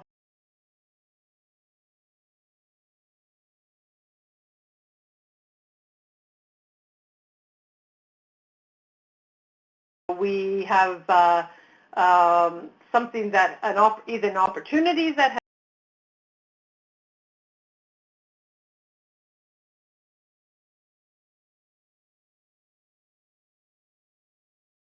very quickly. I do think, though, that you know, it is important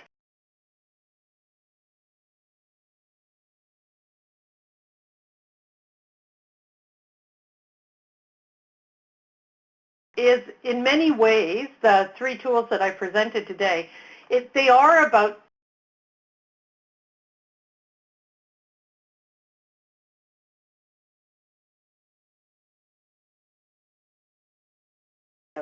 where we can say, you know, do we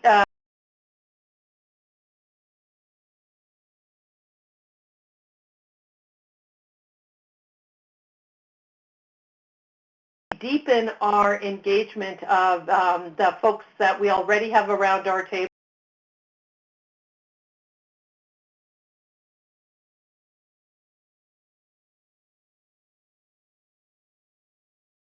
to be a bit more proactive and a bit more looking forward.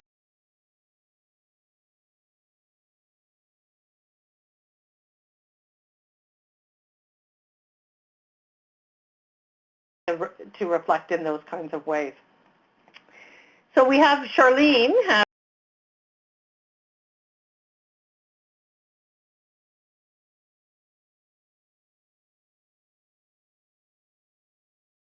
So Charlene asks, any advice on working collaboratively with agencies that have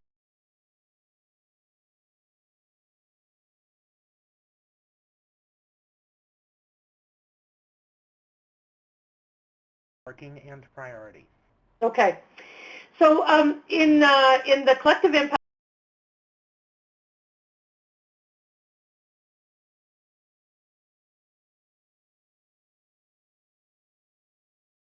agreement by the different partners about, what is that change that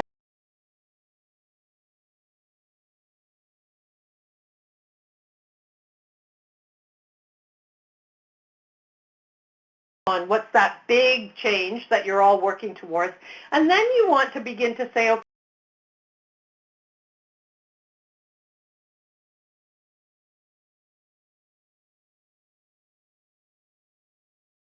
how can those activities either be joined up together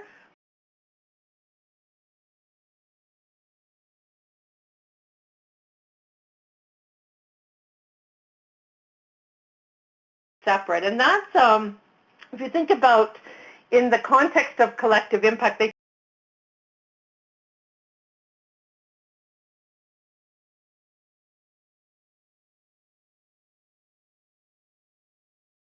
and that's a really important discussion to have around your collaborative table.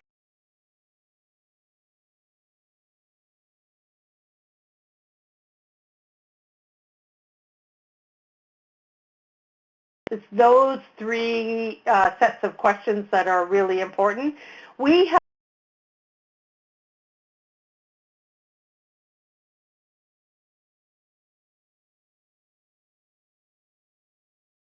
the Kellogg Foundation used a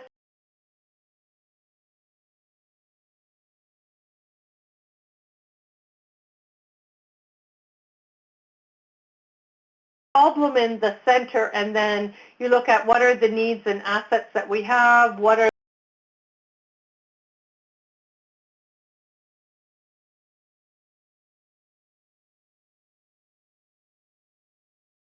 one-page sheet that you can use. That's a really great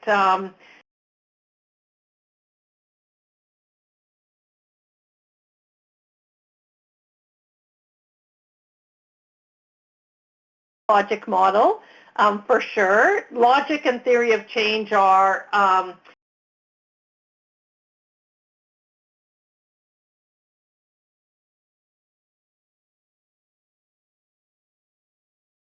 that helps you define this change state that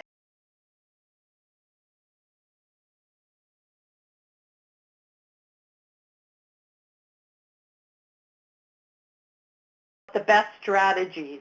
Because there are, in any kind of change approach, there are multiple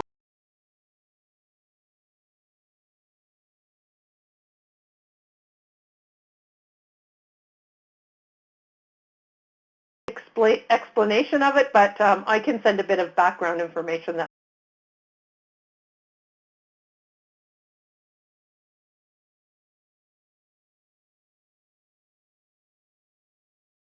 Collective impact efforts from the community are on the brink of getting funded. I noticed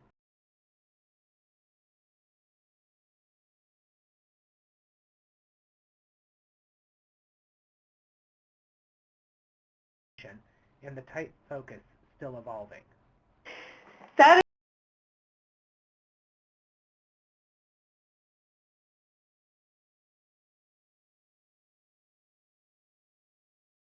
things that they say in terms of coming to agreement on a common agenda is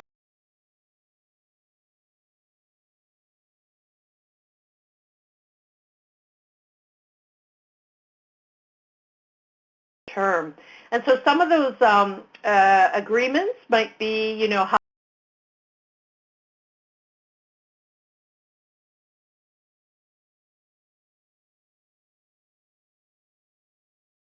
decisions are being made, or what are the values and principles that really are going to help.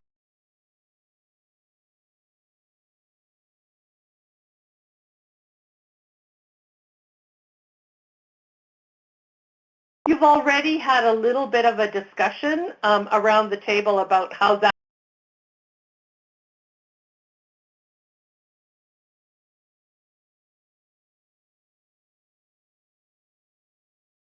almost revert to business as usual, that this is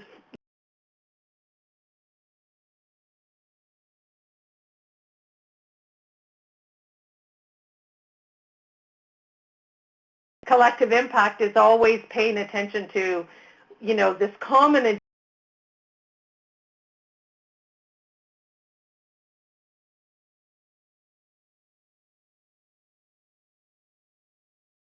the organization that you think is the most appropriate organization, that organization.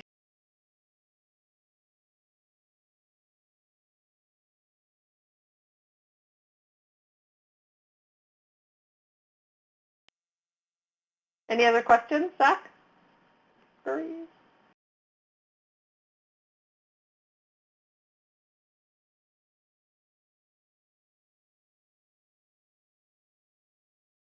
Questions. This seems like a really good time to begin to wind things down. So I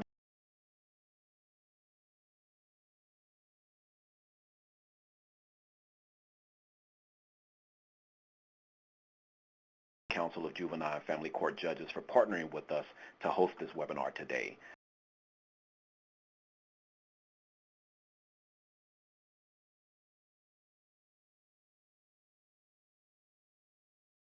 And so the link will appear at the conclusion of this webinar. So please don't jump off. Once everything is closed,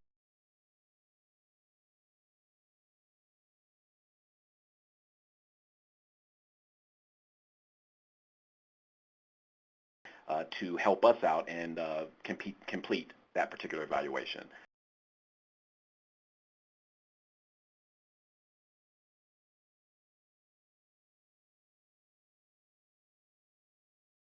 Which is coming up on Tuesday, September the 30th. That's going to be at 10 a.m. Pacific time.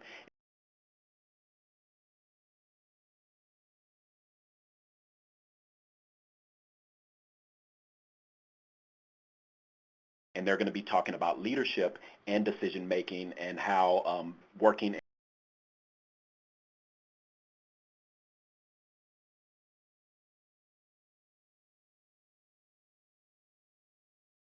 collaboration so that you don't have all the dissension in voice, but how building collaborations is actually fun.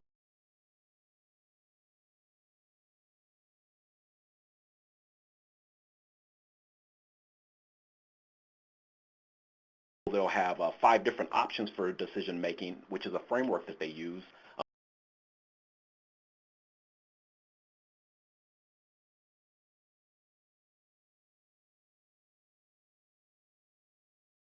Seeking maximum appropriateness in getting involved with other organizations. So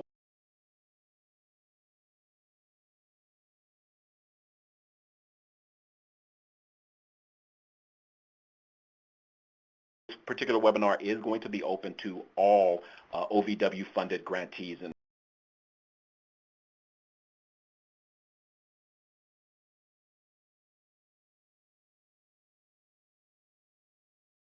www.transformcommunities.org.